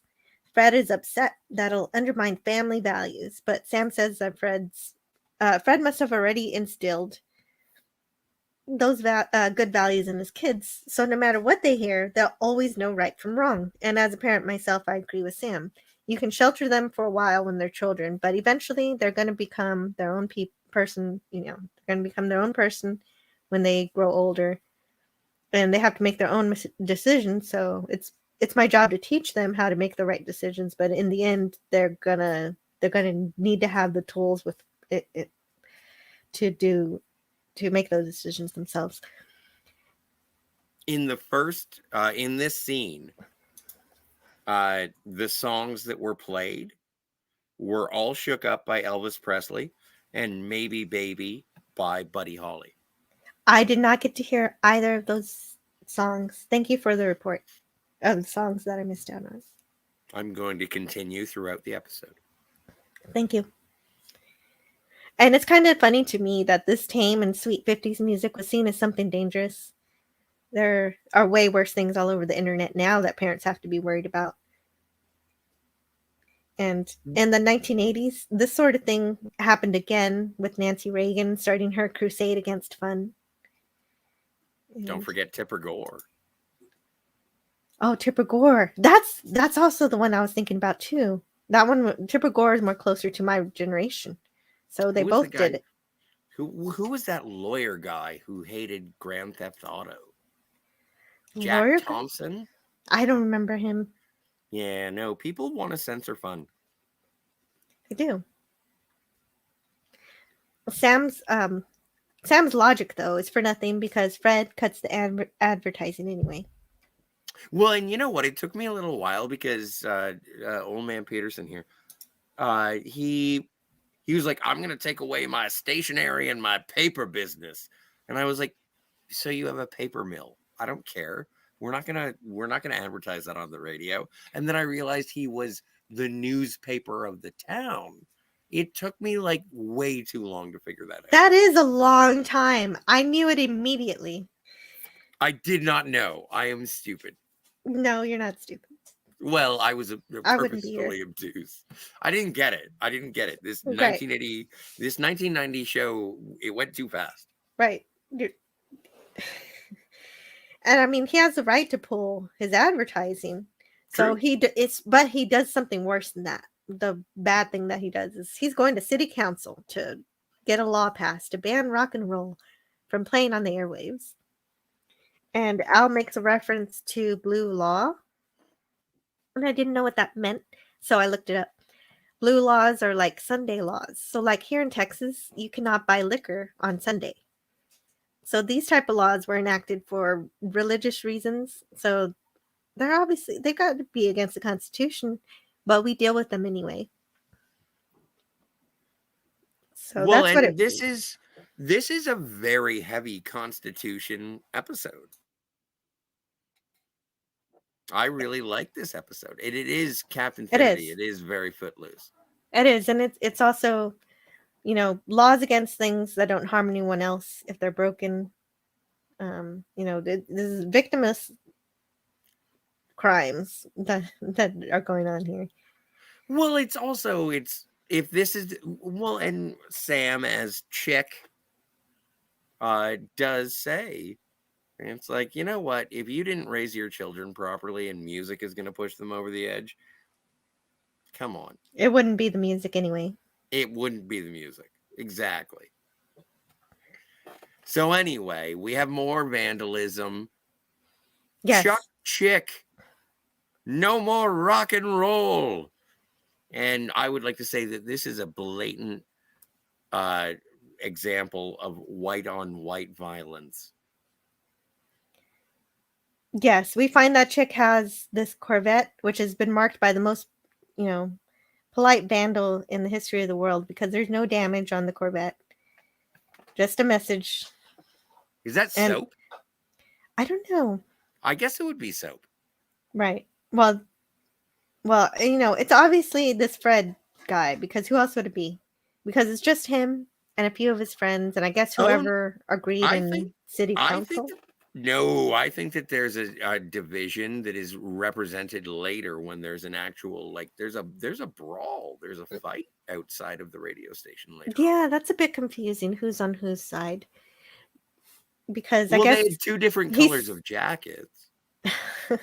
he says that he has a lot of weight. He has a lot of pull in this town, but we just have Yeah, his word to go by for that.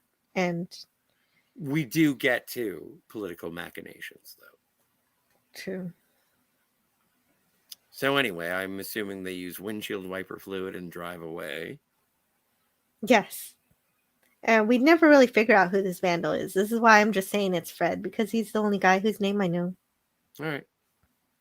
Why not Reg? Because I don't know Reg. I know, he was the silent soaper. Yeah. Can we skip? Oh, but before this, the reason why I haven't Okay. changed it, I missed Yeah. a part where Al said that he sees sparks between Chick and Rachel, and that there's a 92% chance he's here to save her radio station. Well, but that's part of the love of it. Yes, in the first timeline, she loses the station, and Al says that her life goes downhill. Well, and also, like, it's kind of weird looking at this episode because of Patricia Richardson. And I know her from Home Improvement. But in this episode, she was a complete unknown actress. And she is so charming and so amazing. Like, she is Carrie Fisher good. Yes, I do enjoy her performance. I was happy to see her from the moment I saw her because of my history enjoying Home Improvement, and I enjoyed her acting there and also here. And she has great chemistry with Sam, and they play off well together, and she's good. Who plays the... Is it the Glory of Love? During the dance scene, I know that. I learned Do, that from a do, forum. do you know who sings it? 5 Keys. Thank you. You're welcome.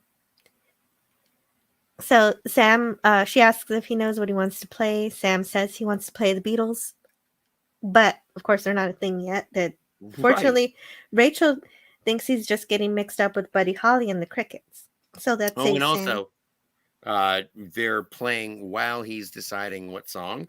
He's playing Sleepwalk, or sorry, the guy, what's his name again? Mark? Andy? Brian. Andy is, anyway. No, Andy was the last guy. He was blind. Anyway, so Brian is playing Sleepwalk by Santo and Johnny. Santo and Johnny Sleepwalk. No, thank you. So also, she might have a funny feeling though about that conversation if she remembers it in about a year when the Beatles do form.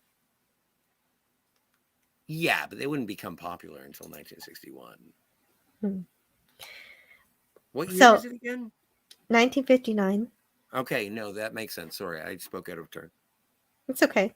It's 2 years. Yeah, 2 years is much longer time than one to forget a conversation. It's my Swiss cheese brain.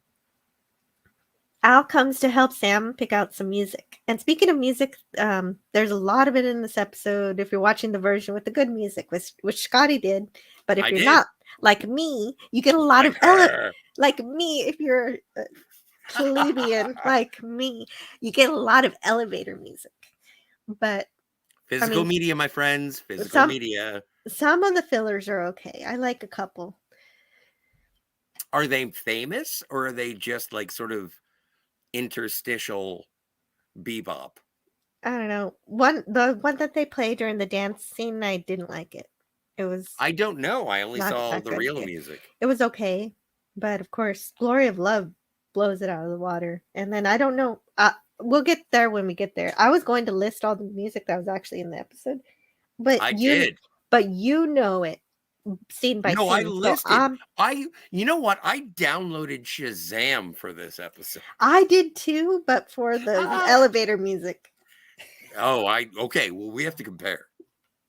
but only for 2 songs that I actually kind of cared about. All right. So I'm gonna skip the list of songs since you got those. Well, no, keep going with the plot and I'll tell you what's playing. Okay, great. But what's great about that list of songs is that none of them were made after 1959. So someone was paying more attention to the dates this time around for the history of the episode. Oh, I never checked the dates of the songs. I was just excited to find the soundtrack. I'm excited that somebody got to see the real episode. I'll send you the disc. You don't have to do that. I'll Christmas is coming. I'm sure I can find a copy of the DVDs. And meanwhile, Rachel. I'll remind Sam, though, that it's not about the music, but about the talking. As he puts on his radio voice, and then suddenly reminds him about the movie, the Good Morning Vietnam movie. Yeah, but they do it so like sort of surreptitiously. I don't understand how they do it. But yeah, they do say, like, didn't you see the movie? That's all the inspiration that Sam needed to be Chick Hell. And he does it so well. But also remember, we've established in previous Quantum Leap episodes that Sam can integrate the personalities of the person he's leapt into. Yeah. So maybe part of it, he's tapped into that at this moment. And that's my only explanation for how he was discombobulated earlier and absolutely just perfect now. But it's so weird. In between his sort of routines, he says, he's like, I just made an ass of myself. So yeah, he did. Know. Yeah, Hi, suddenly. Phil. Yeah, hello, Phil. Suddenly he's an amazing radio host just because. And it's really lovely. I really enjoy it. He makes a reference to Khrushchev. Yes. Who was the Russian premier during the Cold War, while simultaneously making references to the mounting space age, also begun by the Russians with the launch of Sputnik in 1957. And it was great because he did that, and he said what I just said in a much more fun way. At which point he played Great Balls of Fire by Jerry Lee Lewis. Yes, that one I did get to hear because he says it in the episode, so they can't play another song. They have to have the song. That makes sense. So whenever he actually announces what song it is, then I get to hear the right song. Well, then how did you know that other song played? Because they never announce it. Well, yeah. No, I know because I was like, what is this? This isn't a rock and roll song. Right.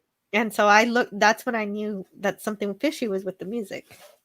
Because I like rock and roll and I wanted to know what was happening. But Gloria Love isn't rock and roll. But I guess we'll get there when we get there. It's more rock and roll than what I heard. We'll get there when we get there. And yeah, you're right.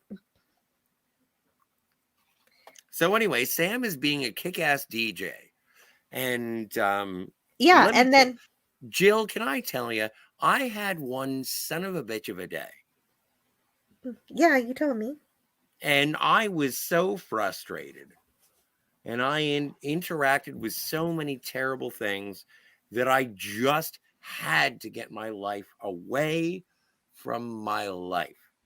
And this has been one of the best things to make me feel better about it. Like this, watching Quantum Leap and being able to talk about it with you makes me so incredibly happy. It calms me and it makes me forget that I don't have an owl. Yeah, I could have used an owl today too, but unfortunately my frustrating thing happened after I watched Quantum Leap. But still, I think the effects are cumulative, and I was still happy because of having watched it earlier. It is very good. Quantum Leap is good for the soul. I agree there. It's good for the soul is all I'm saying. And when Sam couldn't think of more to say on the radio, Al tells him to talk about what he knows. So he riffs on Al, naming him Viz, the Invisible Man. who enjoys being invisible due to the dressing rooms at the store across the street, Landon's department store. Nice. Good work. Yeah, which is a reference to how Al is always willing to investigate the ladies' room. And I like how Al plays along with it because Sam says, "Oh, it's harder when I can't find my cigar with my mouth." Or no, I can't find my mouth with my cigar, and it's even worse when I can't find the invisible woman in the back seat of my car. Yes, he plays along pretty well. Yeah, And but there's no animosity. He's not insulted. no, he's not. He's aware of it. He's self-aware. And Sam, Well, don't forget, Sam and Al are best friends. they are. He's really enjoying this work. He calls it Mhm. play. And then someone probably, well, everyone's happy and everything until Until the squares show up. the squares and the I don't know. No, I I guess know. this is just the montage of the 50s kids dancing around. Oh yeah, and they play things like Great Balls of Fire, Yakety Yak. Yeah, yakety yak. I didn't hear it. Well, you heard the twist. Yes. Yeah, you Oh, had one to. of the problems in this episode is kind of a congruity problem that somebody is dancing to the twist before Sam teaches Chubby Checker the twist. Yeah, no, there's a weird, even because you had messaged me and you were like, if they don't play the Glory of Love, I swear to God, I'm gonna burn this entire planet down. And I was like, Yes. okay, hang on a second, I'll watch the DVD, I'll find out, maybe I have it, and I got to talk you down. But so no, I think that there are some weird editing situations because it like the Chubby Checker who shows up we've got oh no, I remember. Wait, no, Chubby Checker's before this, isn't he? No, he's after this. They bust the console Yes. and then Sam fixes it. Yes.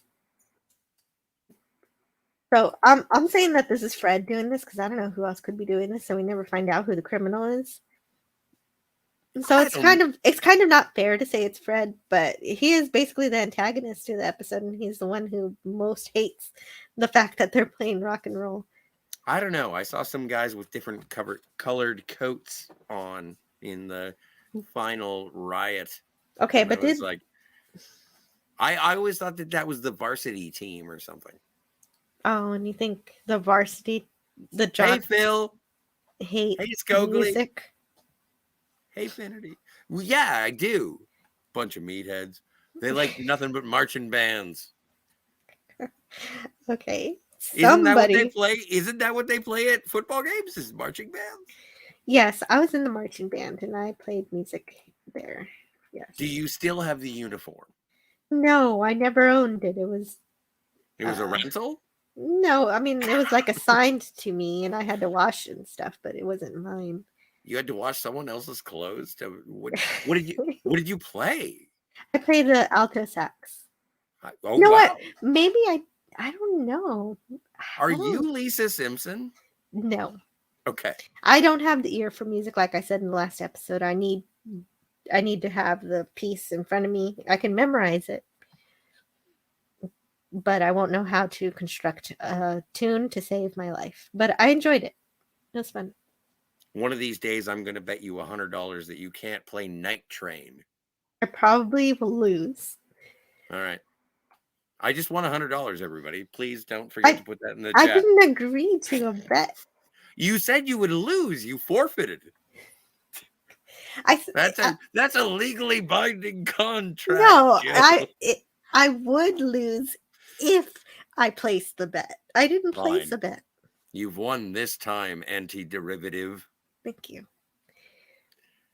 Anyway, so Some lackey of Fred or Fred himself throws a brick through a window and it busts up the panel. and whoever did this could have caused a coma or something, but as it is, it just hits the radio console And Oh, and it Sam, was also a really cool special effect because it goes through Al. oh, well, there you go. That's great. I didn't notice that. Sam uses his knowledge as a scientist to fix it and makes a reference. He makes a reference to Apple, but of course, Rachel doesn't know what Apple is because So of she, course. and Chick says, "Oh no, I was at WAPL Mhm. in Wisconsin or whatever." Yeah, because Steve Wozniak and Steve Jobs found the company in 1976, and at this time, Well, this Woz is 1959. yeah, Woz was only 9 years old in 1959. So How old Sam, was Steve Jobs? I didn't look that up. You went to Woz? I only looked up Steve Wozniak for some reason. This Sorry. is why we're friends. Sam gets the show back in the air just in time for Al to spot Chubby Checker. Is Wozniak still alive? I think so. Great. Good news, everybody. Wozniak and Shatner are alive as of 1954. 9. Damn it. Well, when you say a fact like that, I've got to check it. Yes, he's still alive. Thank heavens. I'm happy for that too. And Dalek says, I might join you in a few minutes. Woohoo! That'd be great. Well, yeah. So anyway, well, yeah, Sam is an engineer. He knows how to work things. He knows how to work circuit boards, and 1959 radio technology probably is not beyond him. He fixes it, and oh my stars, uh, Rachel gets moist. Either way, here comes Chubby Checker. And he's completely starstruck and tells Sam, Al is starstruck and tells Sam who he is. This is And also a situation where, remember de-aging technology? yes, This is not that. no, no, This is supposed to Chubby be a Checker, young Chubby Checker. he's supposed to be 17. In this Yes, episode, he is yes, 47. he is. He So does he's, not look that way. no, but I think he just wanted to be in the episode. It's kind of I sweet. Like they asked him and he was like, yes. And they were like, great. And so we're just supposed to use our imagination that he's 17. okay. I don't know. I don't give this episode excuses for many things. It's just really fun. You know what's more fun? What's more fun? Hearing the music that goes with the episode. Moving on. So anyway, Well, Sam teaches Chubby Checker the twist, at which point it plays after a long, awkward pause of silence. yes, and so even though Sam teaches Chubby, of course, in real life, it was Chubby Checker teaching everyone on set how to do the twist. Well, and you know what? It's kind of fun to see Dean Stockwell as Al Calavicci dancing along because he's kind of being square. But I've seen Dean Stockwell in Blue Velvet. I know he's not that square. Mhm. Oh, and that's great to see that Canadian Spider-Man is still hanging around. Hey, Canadian Spider-Man. I may open up the phone lines after we're done the episode, but it's one of my favorite things once a week to talk about 2 episodes of Quantum Leap with Jill. So we're gonna get through the chat. Obviously, Dalek has an option, but meanwhile, the squares have a meeting in the diner. Oh, but before they do, I forgot to say that Sam assures Rachel that she needs to play Chubby Checker's demo if she wants to be number 1. Of course, that's how Chubby Checker's check cleared. And we don't get to see the city council meeting, but the result is obvious. They agreed to outlaw playing rock and roll in the radio station, which seems like a completely outrageous violation of the First Amendment, which is touched upon in this episode. We need. Oh, sorry. Oh, go ahead. I was gonna say. Meanwhile, after the twist, Yakety Yak plays, and then also Jailhouse Rock. Jailhouse Rock, yes. When I saw the list of songs, I felt cheated I didn't get any Elvis. 2 Elvis songs. Neither play in the version I saw. Yeah. Did you get Bill Haley? Rock Around the Clock? Did I? I don't know. I think I did. Yes, I did get to hear that one. Okay. So it's clear that none of these police officers actually care to follow this insane decision by the city council. Because, well, I mean, they do anyway. They kind don't. of intimidate. Kind of, but they don't actually take action. You know, they have real criminals to catch, like the guy throwing bricks through radio station windows. Well, they don't seem that involved in that. No, they should have though. No, but I I think guess the they do sheriff. nothing. Well, no, because Johnny McPaperhands, he's all in bed with all the advertisers and the mayor and the sheriff. Like I feel like you know, Scrooge McDuck over there is, you know, he's manipulative, and that leads Sam and Michelle to barricade the doors of the radio station. To raise the drawbridge. And they are just going to do what they want to do in the name of, rock and roll? Rock and roll. And freedom. Both. Yes. Freedom and rock and roll. And, you know, even in that last scene, even Fred's wife was trying to reason with him that it's only music and they're not bank robbers. Yeah, true. It is okay. Very much yes. So I actually did have a reason by saying when I said that the cops really aren't into it, because they point out that the radio station is private property. But on the same token, for your point, the police don't do very much to protect that private property either. Well, and let's see the extent of Peoria and how far they go to shut this radio station down. Also, I think that we've neglected the fact that, oh my God, I have to keep looking at names. Rachel, not Michelle. Rachel. Swiss cheese bread. That's the last episode. I know. I leap too fast. So Rachel's dad owned this radio station, and Rachel's dad wanted to make the #1 radio station on the planet. If I mistaken myself. And also the universe. That's her dream. That's Rachel's dream. And so, no, there is a familial sort of tie to this, and the rebellious nature of a father to a daughter. It's really moving. Mm-hmm. I agree.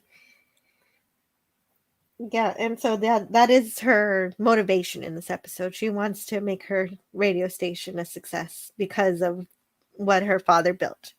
I'm just saying, if you want to find the mom from Home Improvement to be really attractive, this is your hour of television. Yeah. One great theme in this episode is when Sam reads from the writings of Fred Beeman. In it, Fred says, the rock and roll isn't music.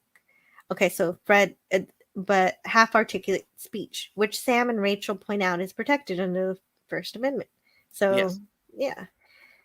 And the First Amendment, of course, being Congress shall make no law respecting an establishment of religion or prohibiting the free exercise of or abridging the freedom of speech or of the press or of the right of the people peaceably to assemble and to petition the government for a redress of grievances. Sounds reasonable. It really is. But then Fred uses his powers with the city again to take out the electricity of the radio station. Oh, and when they retook the radio station, they played Sea Cruise.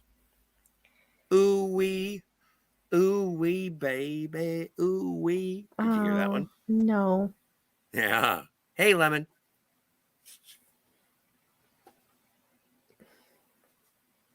But then, Oh, they connive and they scheme, but Chick and Rachel, they sort of bond in a matter of principle and sentiment, mutual Yes, attraction. yes, but at this point, the power's out, They cut the power. and That was he, a really great sound effect, and I don't know if it was on purpose. no, it wasn't. He Okay, he asks Rachel if there's a generator, and so there is. so there is. And, And they go and down and they set it up, and well, because Sam's an engineer, right? he is. And then they pull it together. Yes, their combined power is able to get the thing going. I have a question for you. Did it take an hour and a half for them? Oh, never mind. I found out my own answer. I was going to say that they turned on the generator and then they had sex, but then I realized that that negates the importance of the dance that they have later. Right. But it seemed But like they came back from somewhere passionate. Okay, but when the power went out, I think Sam accidentally fondled her, and she said, Oh, yeah. "But doorknobs are lower than that." Yeah. Well, what did you want me to do? Grab you by the pussy? And so then, Too much for yeah, a too much. quantum leap? All I right. think so. I think All so. right. I think that's too much Fine. for a quantum You know, leap. you But should learn how to yell at me. well, what am I supposed to say? Don't do Shut that. up. Shut up works. Shut up. Okay. I can't say that. I You like you. can. We're friends. Okay. We've done like 8 of these. Cut it out, Scott. Yes. I'll go to practice. All right. Sorry. Where were we? Where were we indeed? WOF, 7:30 a.m. Everyone is gathering outside. There's such the hubbub. Yes, the generator turned on the power, but not the air conditioning, so they're sweating. And they play. Is this when they play Sea Cruise? Did I get ahead of myself on my playlist? I have no idea. I don't know. Oh, no. Last time they played Rock Around the Clock by Bill Haley and the Comets. Now, anyway. Well, right now they just got the generator back on, so I don't think they're playing music yet. They get a phone call from Fred. Yeah. And this is brilliant. This is the best thing in terms of their chemistry. Hang on a second. I apologize. I'm being interrupted by someone from another world. Dalek. May I just explain this chemistry for just one moment before I introduce you? Go ahead if you. Okay, sure. Thank you, sir. Go ahead. Thank you, sir. It is incredible that when the squares call Rachel, and then Sam covers up the phone and says, "Oh, you know what? You're going to do a big stink. You're going to do a whole press thing about." No, this is not good. Did we already read the First Amendment in this episode? Yes, I did. And so then Rachel goes into it and is just like, absolutely, you know what? I'll meet you on the front page. And it's like, damn, Rachel is hardcore. Hey, Trip. And most importantly, thank you for being here. I apologize for putting you to the side for Rachel. But what's going on, Dalek? Not not much. Not been I've been. I mean, what's you mean like what's been going on with me recently?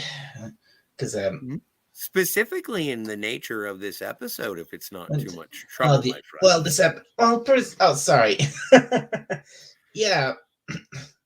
Well, I personally really like this episode. I like the music in it. I like Scott Bakula's performance in it, especially when he's doing when he's actually being the DJ, when he's actually doing during a broadcast. That those moments are great. There's I mean, some of the things he says when he's talking on the radio, they are hilarious, and I absolutely love them, I suppose the budding romance between him and what's her name again? Rachel. Rachel. The romance is nice if it's maybe just a tad forced. Oh, but you know what? I just find Rachel very, very attractive, my type, and awesome. I think it's natural. Yeah. Although I think I was enjoying this episode too much because I missed out on getting some slides. There are some slides where Sam is reciting a verse from a poem to Rachel for some inspiration. Did you happen to get that verse? Yes, do you want to read it? I can if you put it in the private chat. Yeah, the poem is called "The Second Coming" by W.B. Yeats, and it's not the whole thing. It's just the piece that's in the episode. So you're not going to be reading verse. the entire thing. I knew you would write it down. I just didn't know who would read it. You can read it. So who writes this? W.B. Yeats. All right. And everywhere, the ceremony of innocence is drowned, the best lack of all conviction, while the worst are full of passionate intensity. Hang on, let me do it not like a question. Can I do that again? Sure, but then I'm going to add a line. Okay, add a line. I will read everything on the teleprompter, even the punctuation. So, okay, so now the whole thing from the top? Sure. And everywhere, the ceremony of innocence is drowned. The best lack all conviction, while the worst are full of passionate intensity. I guess I just think it's time for the best to exhibit a little passionate intensity. I think I nailed it the second time. Print it, roll. Anyway, everyone is having a lot of fun with the rock and roll, yo. They're playing shout. If they're dancing, if they're dancing to someone, that means they're playing. What's it called? Oh, you know what? I might. So, spoilers for the show. We're probably demonetized, taken off of YouTube, and no one will ever hear this thing ever because I played The Glory of Love by the Five Keys. Anyway, they dance romantically and they have the chemistry of incredible. I agree completely. And I used Shazam to figure out what song they replaced Glory of Love with. They put in Dreamy Moments by the Peggy Brown Singers. This is the part, from what I remember, I think this is the part where this is right before the power gets knocked out and they get knocked off the air. True. Well, they're actually the power already went out and they put on the generator at this point. Well, they get something goes wrong. They get knocked off. I know they get knocked off the air at this point. They do. This time yes. Something else happens. So the two dance and form their bond because they're working so well together and they end up kissing. And Rachel, her defense mechanism still very healthy, does question it, but not for too long. Well, she takes no fools. And she, you know what, if there's an opportunity for her to think that she's being taken for a fool, she wouldn't do it. So yes. I understand her defensive nature. So like Dalek is saying, what happens next is that the transmission cable is cut. Is that what happens in this slide? Well, yeah. Okay. There it is. They cut the slide or cut the cord, cut the cable. Sorry, I was busy dancing with Rachel. And it's all off. But, and I guess they get another phone call. So, I mean, at this point, the police are directly condoning damage and destruction of private property. So this part for me is just completely crazy. How does this businessman have this much power over the city? Who's supposed to be taking care of the chat? You. We got a lot of chat. Uh, Scotty isn't. Oh wait, never let's mind. get to the end of the show. We'll get to the end of the show before we get to the end of the chat. So okay, we're almost there. Okay. Anyway, he does. Wonder, and there's one part that really sticks in my head because it just there's this one of the times that they get knocked off the air at least twice, and then one of the times once they get back on the air and Sam starts doing his thing, doing the DJ thing. He says he starts doing his like over the top what I'm talking about, and he starts. Yeah. There's this one. Yeah, he's so great at that. There's this one line. There's this one line where he's doing that. And which made me laugh every time I heard it. Yeah, it's like which one? I think it was like it's like he just got started broadcasting and he starts saying like says something like space aliens took it to the moon or something. They kept feeding me space food. Space food. No, they kept feeding me Chinese food, and I was and I'm still hungry. And then he goes, "Oh, I'm still hungry." Yeah. Yeah. Oh no, that is such a hilarious line. It made me laugh every time. It's kind of funny because they do reference Good Morning Vietnam, and yeah, when they do it, it's obviously Scott Bakula riffing on it. I wouldn't say that he's doing a Robin Williams impression, but he's obviously aware of the fact that is the inspiration. I think it's an homage. Well, that's really a great way to do it, is not to directly rip it off, but just take he does one thing. Well, like, the title of it's so incredible. I just watched Good Morning Vietnam like 2 days ago. Well, the title of the episode is Good Morning Peoria. Yeah, but I didn't expect it to be that. Like, I know, fine. I'm dumb. Well, the idea of what Sam is doing is his radio persona is a different person from himself, and he is playing into that different character. He lets himself go wild. Yeah, it's great. He's fantastic at it. No, I think I do appreciate the performance. It's just really interesting to be able to juxtapose, yes. Between Robin Williams and Scott Bakula. It's fun to watch because I don't think that either one of them. I don't find Bakula's performance to be hacky or sort of derivative. But there are again, I find it to be an homage, and I think it's tasteful. I don't know. Maybe I'm looking at it through rose-colored quantum. No, I agree. So Rachel here says that she feels now that this happened again, that maybe Chick is a part of this and is helping to cause the destruction of her radio station too, but just for a little bit. She thinks this. You got to pad out the episode, and also she's strong, so she's going to be a little suspicious. She is suspicious. Pardon me. I had to woof. But here's the best part. This is her best moment, though. When Fred calls asking when they're going to open the doors and come out, and she says, "I'm not coming out, Fred.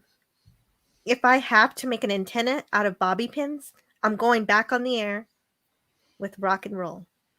And Fred threatens police action, to which Rachel's wit says, "Tell Sheriff Foley to take his nightstick and shove it." And since this is a quantum leap, we don't get to hear the end of that sentence. Up his ass! Thank you for reminding me of that, Jill. You're welcome. That's her best moment. I had to remind you of it. That was cool. Oh, man. I forgot about that. So far, out of all the ladies that we've met in Quantum Leap, Rachel's my favorite. Yeah, mine too. And actually, at this point, this is the point where I had to look into who wrote this episode, because even though it like you said, it's still a soap opera with science fiction laid over it. This one is kind of written like a science fiction episode for me, even though, of course, it uses 1950s technology. Yeah. But aside from the quantum accelerator and chamber and all the stuff from the project, Well, it is set. it is Well, still it's set in the. This one's set in the late 50s, isn't it? Yes. 19.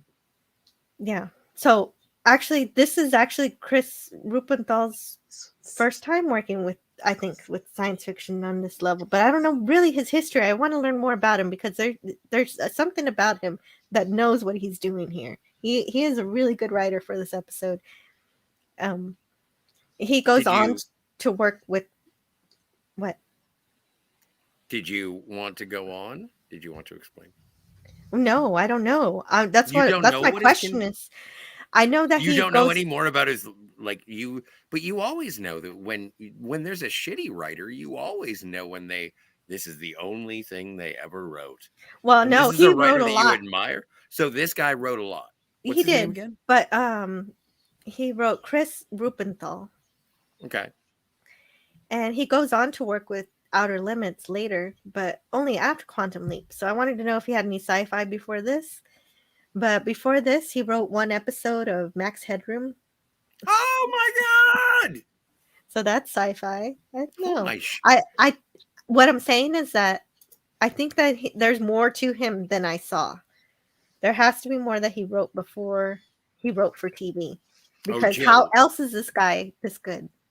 Jill, when we're done with Quantum Leap, we'll do Max Headroom. So anyway, like I said, this is a classic. This feels like a science fiction trope of something like, okay, so what they do in science fiction, sometimes they say some kind of innocuous phrase that makes you realize that there's some kind of technical thing that needs to happen just because you said something that triggered your memory for figuring out a technical problem. So when Rachel says, when it rains, it pours, Sam asks what kind of rain gutters are on the building. And when she says they're old and green, he knows that they're made of copper. Copper. so then we have Sam on the roof. Oh, this moment's great. Jury rigging a transmission using the copper gutters to make a radio antenna. Yep. Copper conducts electricity, and he hooks one end up to the gutter, one to a grounding pole. And while Sam is doing this, what happens to Al? It's brilliant. It's absolutely so much so that this is included into the opening credits. I don't know when they start, but this is a glorious. Yeah, it is in the opening credits at some point in one of the seasons. Yeah, and he says to himself, he's like, "Oh my god, look, I'm Sam, leaping." I'm gonna leap. He's so excited about it. I know. And then when he doesn't leap, he's really upset. And just go, yes. Unfortunately, No. Sam has let him down. He just goes, rats. That was great. So, but my question here is that, I mean, was it the effect of the electricity and radio transmissions on the quantum imaging chamber projection of Al? I'm not exactly sure how this worked, because isn't Sam just supposed to be interconnected to Sam's brain? So how did this happen? Okay. Well, I didn't know I was going to have to do this, but I will. This isn't properly. Well, unfortunately, this isn't properly explained. Sam just says you're too close to the antenna. Right. Well, no, but there's live electricity going on in terms of making these gutters into an antenna. Yes, we're doing this as electrically. That's right. So, are you saying that there's got to be an electric field? Yes. And it would affect the human body, yes? Even with static electricity. Yeah, right. Well, well, no, I'm asking Jill. I apologize to Alec. I just want to. She was inquiring. Okay. I asked Gushy, and I found out. But how does it get from Sam's brain to Al? It's Sam's brain receptors that perceive Al. Mm-hmm. Right. So if they are overly charged, he may glow. And Okay. that may be feedback that Al perceives. Hmm. It's all made up, Jill. It's all made up. Who Well, cares? I care. I Who do cares what the too, but cause? I'm just saying I gave you Who a cares what viable the made up cause is? answer. It's a hilarious moment. Who cares? I do. Some people like the well, details. And that's the difference between geek and nerd. So yeah. I'm Anyway, just saying, no. But Oh. what I'm saying is there anything that I explained I care. that would be perceived as incorrect? Well, I agree completely that what you said was correct. But if that justifies the electricity somehow going through Sam's brain into the image of Al, then fine. Why not? I don't see that as being inconceivable. No, but you're right. I did enjoy the moment when it happened, and I did laugh, and I liked It it. was adorable, but But I I feel do like you're also, dismissing me like a child with a chocolate. I do also enjoy. I enjoy trying to figure out what actually happened as much as I enjoy the moment. I'm willing to accept static electricity, that it was feedback in his brain, and that is what happened. Like, I'm fine with all of it. Hmm. You And, clearly are not. Your shoes are too tight. well, Citizen is glad that I care at least. I care that you care. Oh my God, I quit this show. You finish it. Okay, so anyway, WOF is back on the air, and because Sam and Rachel were fighting for it, so are the kids. They're hanging out on the station for support. And what song are they playing here? I don't remember. I don't I know. At bel- this point, it's like Shout or I Tutti Frutti believe again. I believe this is where the unless it, Oh unless no, it- this is Shout. This is Shout.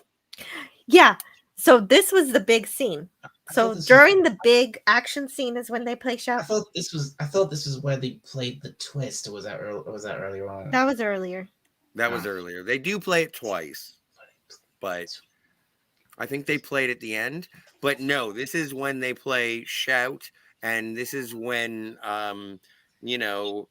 McFeeny or whatever grabs an axe and says, "You don't know what you're doing. We should have fired you. They're going to rescind this law."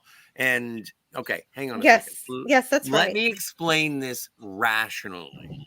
So anyway, the WOF is back on the air. The mayor is being told by the sheriff, you should rescind this law. We should be allowed to play rock and roll. However, the guy, the square from the beginning, what's his name again? Fred. Fred grabs an axe and starts hacking away Jack Nicholson style at the front of the radio station. At which point, they try and barricade up more, but Al is like, it doesn't matter how many couches you throw up here. It's not going to matter. But Ziggy has an idea. Al shows the handset of Ziggy to Sam, who finds, I forget the year, but a statement that was, or an editorial that was written in the Peoria. Wow. You're just wanting to get to the end very quickly. Am I going too fast? Well, I mean, I had a few things I wanted to say. Well, during where they had Shout playing, I did want to say that I had to use my Shazam app also to figure out what song was playing. I actually did like this song that they played instead of Shout. It was called Blood Brothers by Bernie Marsden, and I sent that to you. I don't know if you listened to it, but No, I was sent it to busy you. watching Quantum Leap. Yeah, that makes sense. Thank you. But like you I'll said, listen to it after. Fred had enough. He says that he wants to keep everything that's good and right in America intact. And now everyone can see he's completely bonkers. But what in the world is wrong with the police in this episode? They keep letting this guy vandalize private property. Everyone is perfectly fine with him wielding an axe and busting down the door, exactly as you described. But exactly as they said earlier, they didn't want to do. And also, like you said before, they use Ziggy. I love the use of Ziggy here because usually Ziggy only knows what to do to lead, but this. Is this it? Yeah. Yeah, yeah, I like that. I like that song. It's not as good as Shout, but I thought it was nice. It's a good little tune. It was. Well, I didn't really play it for very long. I know because of copyright. Sure. But I did enjoy it. That's the only good replacement song in the whole. I think my dad would have liked that. He loves soul songs from the 50s and 60s.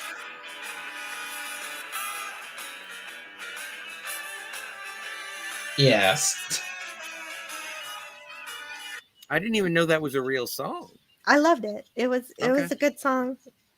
I would have preferred to hear Shout, but I was dancing to that. That was fun. But usually, okay, so I wanted to explain. Usually, Ziggy only knows what to do to leap, but this time Ziggy had an idea to actually help and showed Sam. And then you can say what you were going to say. Oh, I lost my train of thought. Okay. So Oh, how do you is this when he goes all Jack Torrance? yes.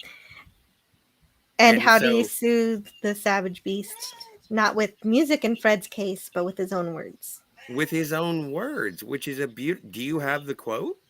Yes. Would you like to read it? May I? This is a quote that he wrote in his own words that he shared in August 16th, 1945, the day after World War II ended. So I'm going to...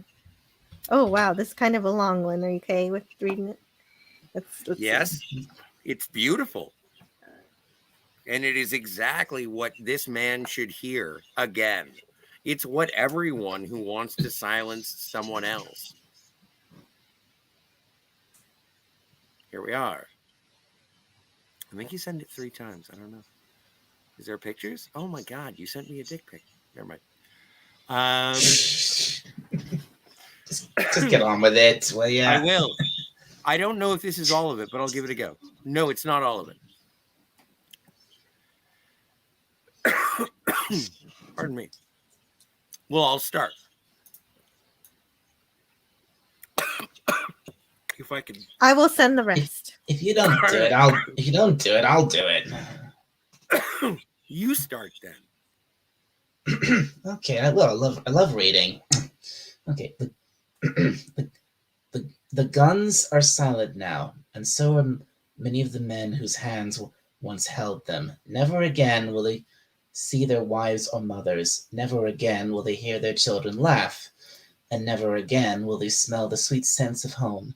And for what? For what did these husbands and fathers, these brothers and sons, give their lives so many thousands of miles from home? I say it was for one word, and that word is freedom. The freedom to pray, to write, to speak, to feel, to be, as we see fit. May I?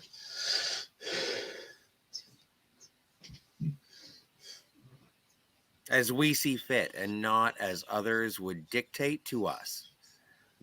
To this freedom, which has been so dearly bought for us, it is up to us, the living, to dedicate our lives and our futures to its eternal protection. Oh my God. These words were written by Frederick Beeman, the editor of the Peoria Dispatch. I'm sorry, Dalek, I cut you off and I butchered it. It was my mistake. It's all, No, it's not all right. I deeply apologize. So, and in Beeman's walk away with his wife, I pretend that it's right in the squad car, but it's not. He gets to go home. Well, or at least, get a summons or something for all of the vandalism he did, and get him to repair the door. I don't know, something. Well, he's the publisher of the newspaper. I don't know. It's also an interesting juxtaposition of having the newspaper versus the radio. Yeah, so he's rich, so he never has to pay for his crimes. Well, that's right. He didn't what is it, recognize his privilege or whatever? Again, Huh? I don't know what that is. All I know is that he did something bad and he should have to he answer should for it. probably go to he should probably go to jail. At least pay for it. At least, pay for something. Anyway, I don't know. I'm not 100% But either. nobody cares about that. But I do love this episode. It's well written except for that. Well, and then once there's the dance party, and also don't forget, if you're looking at this slide, ladies and gentlemen, there's Al just on top. That's not a child. That is Al Calavicci dancing the twist badly. And apparently, they make the radio station #1 in Peoria, and they get married a year after that. And so that is what. Oh wait, and then it was Brian and Chick. They howl along with the music, and that is when Al leaps into.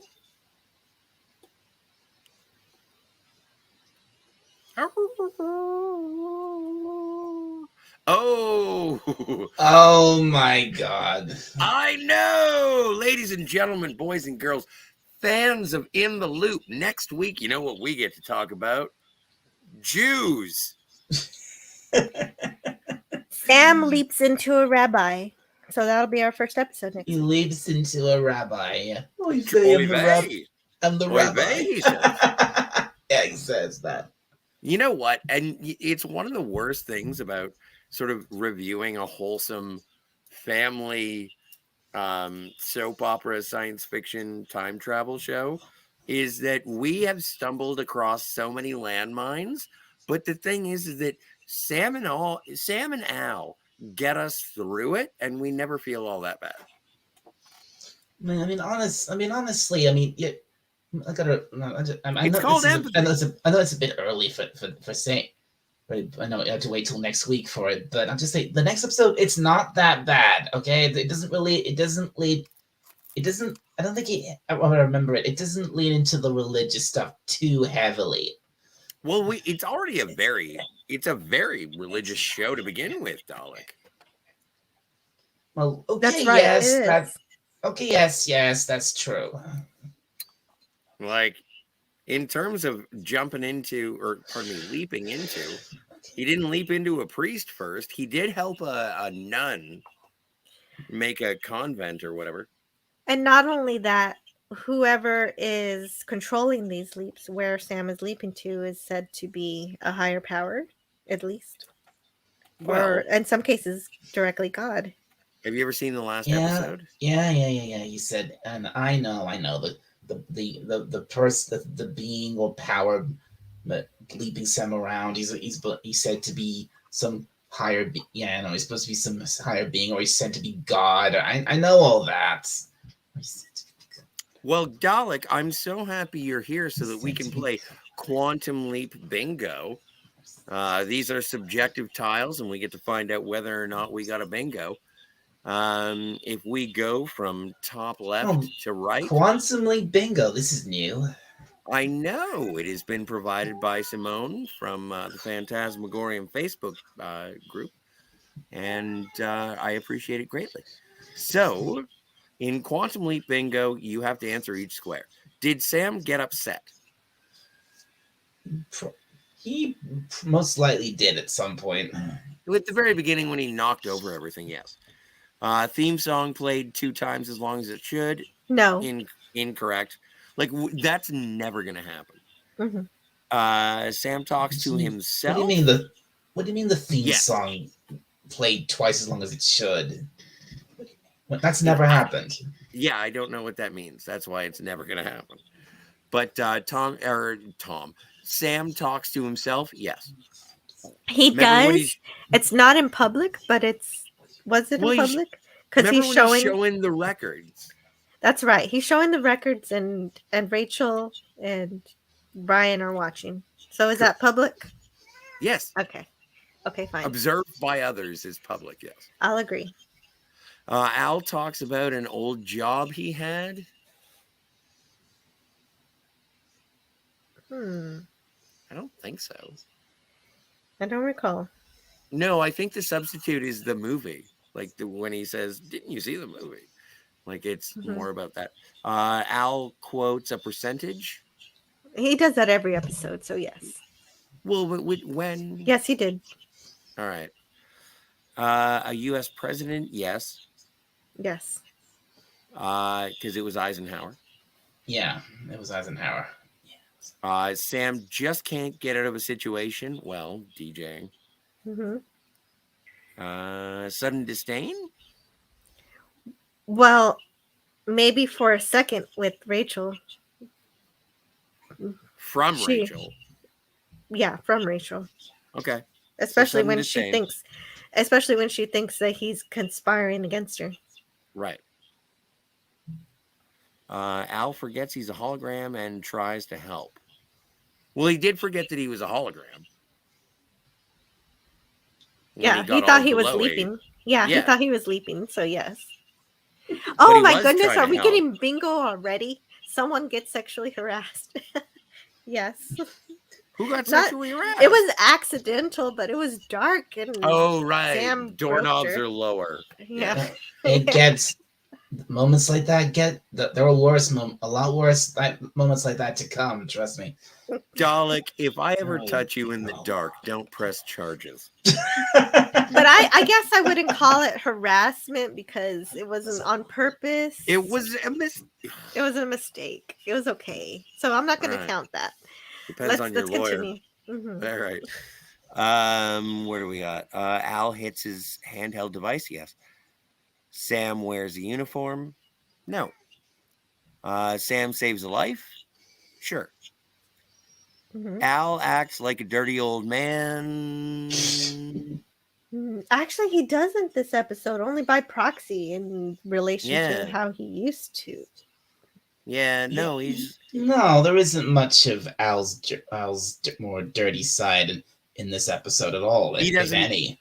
he doesn't oogle anybody. This I don't next thi- question you need I to don't answer. think he does. Ripped off movie plotline? No. No. You're the authority on that one, so What do you think, Dalek? Do you think this was a ripped off? Like Good Morning Peoria, obviously. Oh, come on! It obviously was. Have you think so? No. I mean, it's what not- do you think? What do you think? What was- movie did it rip anything else it ripped off? What did it rip off? Like American I'm not Graffiti, I guess? I'm not. And not even. I'm not sure. Like Pump Up the Volume isn't until later. Footloose, maybe? Hmm. But like I don't think it rips off a movie. okay, so and Sam also doesn't conveniently see the date. Does Al mention an X in this episode? I don't think so. I don't think he does. No. And But yeah, the next- Sam. Bingo? And yeah, Sam does Not yet. conveniently see the date at the Okay. beginning. He always does. No, he doesn't. No, not in this episode. Well, Sam, he knows it's the 50s because of Eisenhower. that's true. That's Well- all. well, but he doesn't have to see the date. all right. Maybe he didn't actually see the date, but yeah, it was confirmed he was in the. Eisenhower was still in office. That was enough to tip him off. So yeah. And the next Uh, one is Sam seems to really enjoy doing a chore. And yes, he really enjoys fixing the radio console. And also, I don't know if he's enjoying making the antenna, but I'm enjoying watching him do it. Well, and also even with the civil defense generator. It's obvious in a lot of. It's obvious that in a lot of moments in this episode, Sam has a lot of fun. Yes. I enjoyed it. A mother figure is mean to someone. Yes. Who's that? Rachel. She's not a mother. No, but she acts like one at the beginning until Chick breaks her icy shell. I guess. Really? I didn't Well, I think don't it know. I mean, acquiesced so quickly. Who is she? I don't know who is she mother to. I don't see it. Well, I think that they're in any matriarchal situation. You think of the woman in power with a certain level of motherhood. I suppose. I don't know. I don't know either. Sam sings. He doesn't Let's sing. call it. Let's call it no. No, he doesn't sing. Thank you, yeah, Dr. Freud. I didn't see. I didn't put the mother figure either. So Sam sings. Did he? No, I don't think so. Okay. He If was did- very performative, but not singing. Hmm, Al mentioned Ziggy, of course. yes. Sam gets mentioned or gets mad at an animal. No. No, we don't get any animals this time, No, Sam no. leaves the except for person he's. humans. No, you know what? Sam does not leave. No. And you're right. Sam despite saves the day, of course. And Al acts like a backseat driver. Sam No. doesn't. Sam saves the episode. It saves the day in most episodes, but sometimes he doesn't. I know But there's there that are one s- time that he assisted in the assassination of a president. But so Well, bottom right hand corner, Al acts like a backseat driver. Yes, when he is attempting to coach or Sam into how to seduce Rachel. Okay, but we did not get bingo. Sorry, No bingo? no bingo. Did we get bingo last time? Yes, we got bingo Well, last time. that's not that bad. This has been a good game. Yeah.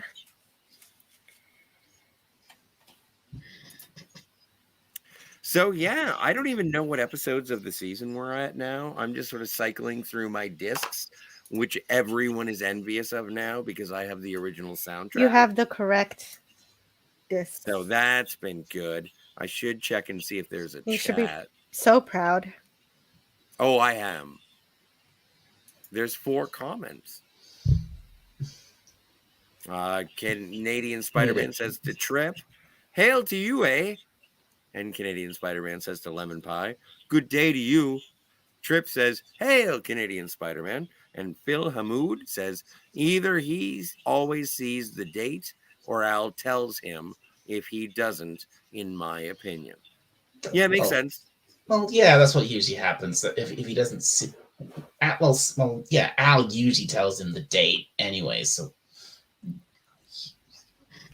Yeah, eventually he needs to have some kind of frame of reference for where to know where he is.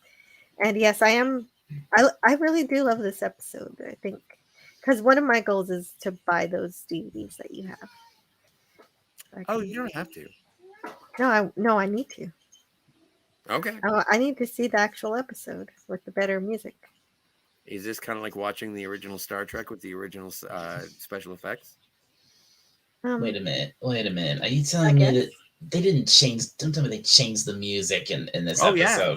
For me, yeah, the one I saw had the wrong music. No. Yeah, licensing rights. Unbelievable. Well, it happens.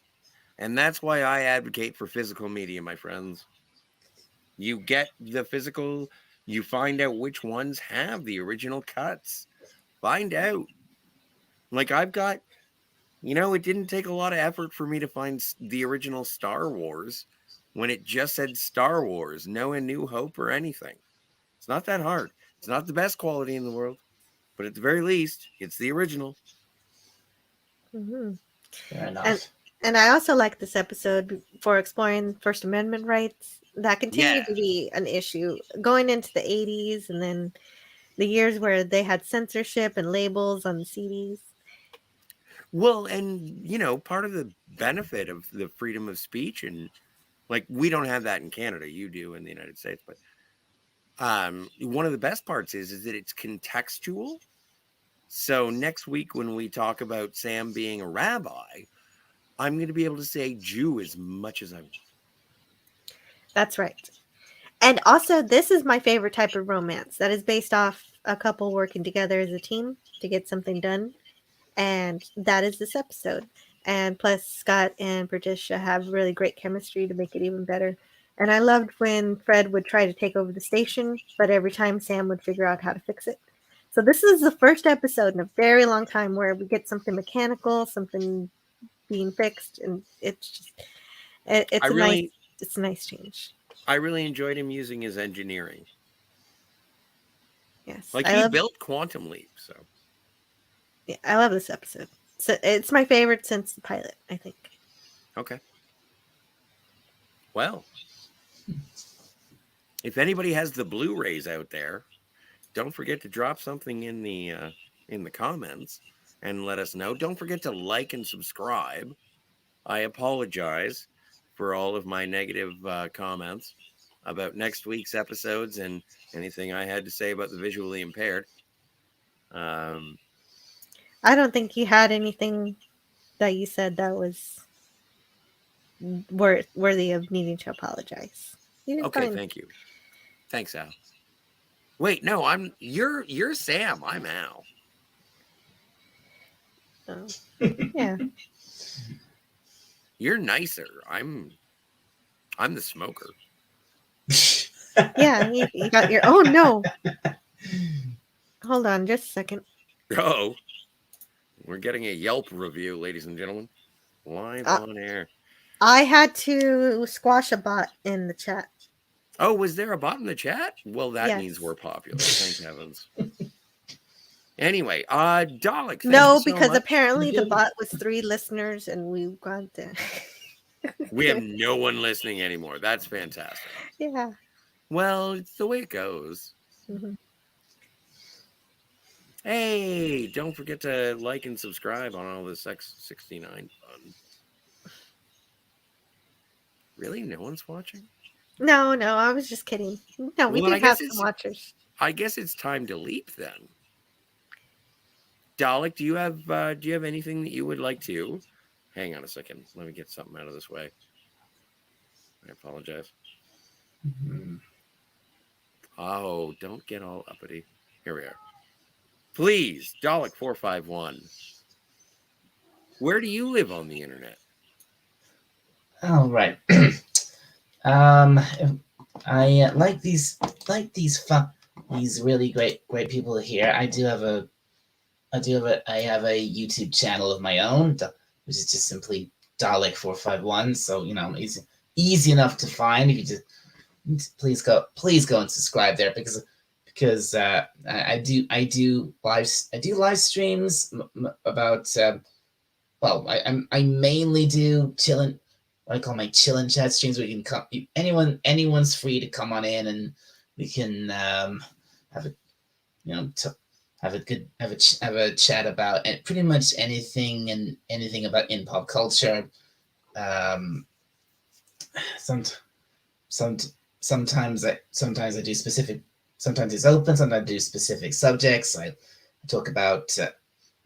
Couple of the favorite things to talk about. I talk obviously from Doctor Who for one thing. You want to come on and ask me any questions about Doctor Who, please do so. I'll try and answer the best I can. And if you're lucky, I might occasionally do a review of something, which I have not done for quite a while. I hope to do another one again in the future. So please go subscribe to my channel, Dalek 451. I'm subscribed. And then Yes, me too. From what I understand, Jill, do you have a channel? Like, do people know who you are? Yes, I have a channel by my same name, Antiderivative Jill. I have a fun science fiction channel where I talk about Star Trek and other science fiction. And I've talked about UFO and the Orville, and I want to talk about more. I've just only been streaming about 8 months, so I hope to build up my catalog and also start making more edited videos. But in the meantime, on Mondays, I stream with Pop Culture Curator to review the animated series, and on Tuesdays, I review the original series. And next week is a really, really great episode. Spock is going to lead the way team in Galileo 7. Those sound really fun. Can I hang out with you guys when you do that? Yeah, that's a great idea.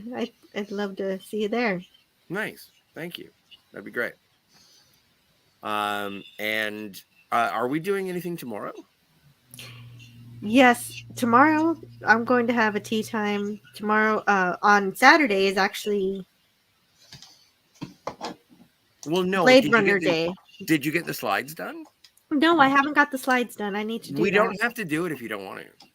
No, we don't have to. Well, if I get the Blade Runner slides done, we'll do that. If we don't get them done, we'll do something else. Either way, we'll have a tea time talking about something. Yay. I mean, yeah. Well, we'll We'll have a probably meeting talk about about Blade Runner, but we'll have a meeting about what we're going to do tomorrow in a little bit. But then sounds there'll good. be some kind of fun live stream tomorrow because I don't have to leave early, so I can have it run a little long if anybody would like. So, yeah. Sounds good. And on Thursdays, I'm here talking about Quantum Leap. And on Oh, is Saturday, that? All right. yeah. Is that Yeah. what we do? Well, that's what we just did. Oh, I missed it. Swiss cheese brain. Mm-hmm. Fair enough. And on Saturdays, I write reviews for, well, it's Clobberin Times and Raquel's stream. They're the ones live streaming. But in the chat, you can find me and my written reviews for the episodes of Deep Space Nine. Currently, we're reviewing season 3, and it's fun. It is amazing. It's really great. And also, I wish I had the video or the trailer for R.M. Briggs's book, but Oh, I have that, but you know what? I'll upload it. If not this time, but for next time. okay, sounds fine. Anyway, Dalek, thank you for being here. Chat, I think there's, what do we got? Scotty, you need to pay attention. Blade Runner, cool fic. Yes, Trip. I'm sorry, I got all caught up talking to. Do I? Wait, hang on a second. Al, do I have to read all these chats? Pick I just 2. 2 of them? Yeah, pick just 2 of them. Okay, well, Oh, all of those. That's how far up you went. You went up really. yeah, I did. Oh my goodness. Oh, do you want to read the chats? We can if you want to. Footloose. I like Phil. Phil is really fun. Is this Yeah. live? Or not. No, we're just talking. Here's how far back we've gone. Usually the stream is labeled live or premiere. So if it's premiere, it's not live, and it says live, so we're live. Mm-hmm. Yeah. If it's a premiere, it's just well, it's just a video being broadcast like a live stream in a sense. Yeah, the only thing live about a premiere is that you have a live chat. Yeah, just a live chat. Yeah. So when you're just sitting here and recording live and you don't respond to the chat, what's the point, kind of thing? Hey, it's my. Well, no, I'm because the one with when the we keys have to the that's Fantasmagorium not right true. now. No, I don't. If I don't. anyone is doing this wrong, it is me. I don't think you're doing it wrong. I think that certain shows have a certain structure, and when we have something that we want to accomplish, namely the review of a 30-year-old TV show in a timely fashion, it makes sense to do the review and then engage, or do a mix of engaging within the review when you can, or when relevant. I think we do all right. Citizen Trip says Canada doesn't have freedom of speech. How are you able to stream then? LOL at me. Well, it's not a constitutional right. It's not like one of those rights that are given to you by. It's not a human right. Freedom of speech is not a thing. Like, you can. What was it? There was a comedian in Quebec who was sentenced to something for breaking rules in terms of. That's terrible. Well, I know. I heard. Blade Runner is a cool flick, though. Yes, totally true. Yeah, it's something I would stay up for to do the slides for. But yeah, no, we're working on it. We're working on it. That may happen. No, I mean working on talking about what we're going to do instead. Okay. Trip says, Dalek, you rock. Oh, really? Thank you, citizen of the universe 333. Thank you. Trip, would you, or Dalek, can you read Trip's next message if it's not too much? Oh, that's nice. Antiderivative Jill, you're a legend. Isn't that Thank nice? you. Thank you, citizen. And then, Jill, if you would be able to read Trip. And citizen of the universe 333 says, Scotty, you hurt my brain in a good way. You know what? New ringtone. Finally, Phil Hamoud says, I think you gain/retain a bigger audience if you interact on the chat. Just my friendly suggestion. I have observed. In response to that, I have to say, oh boy.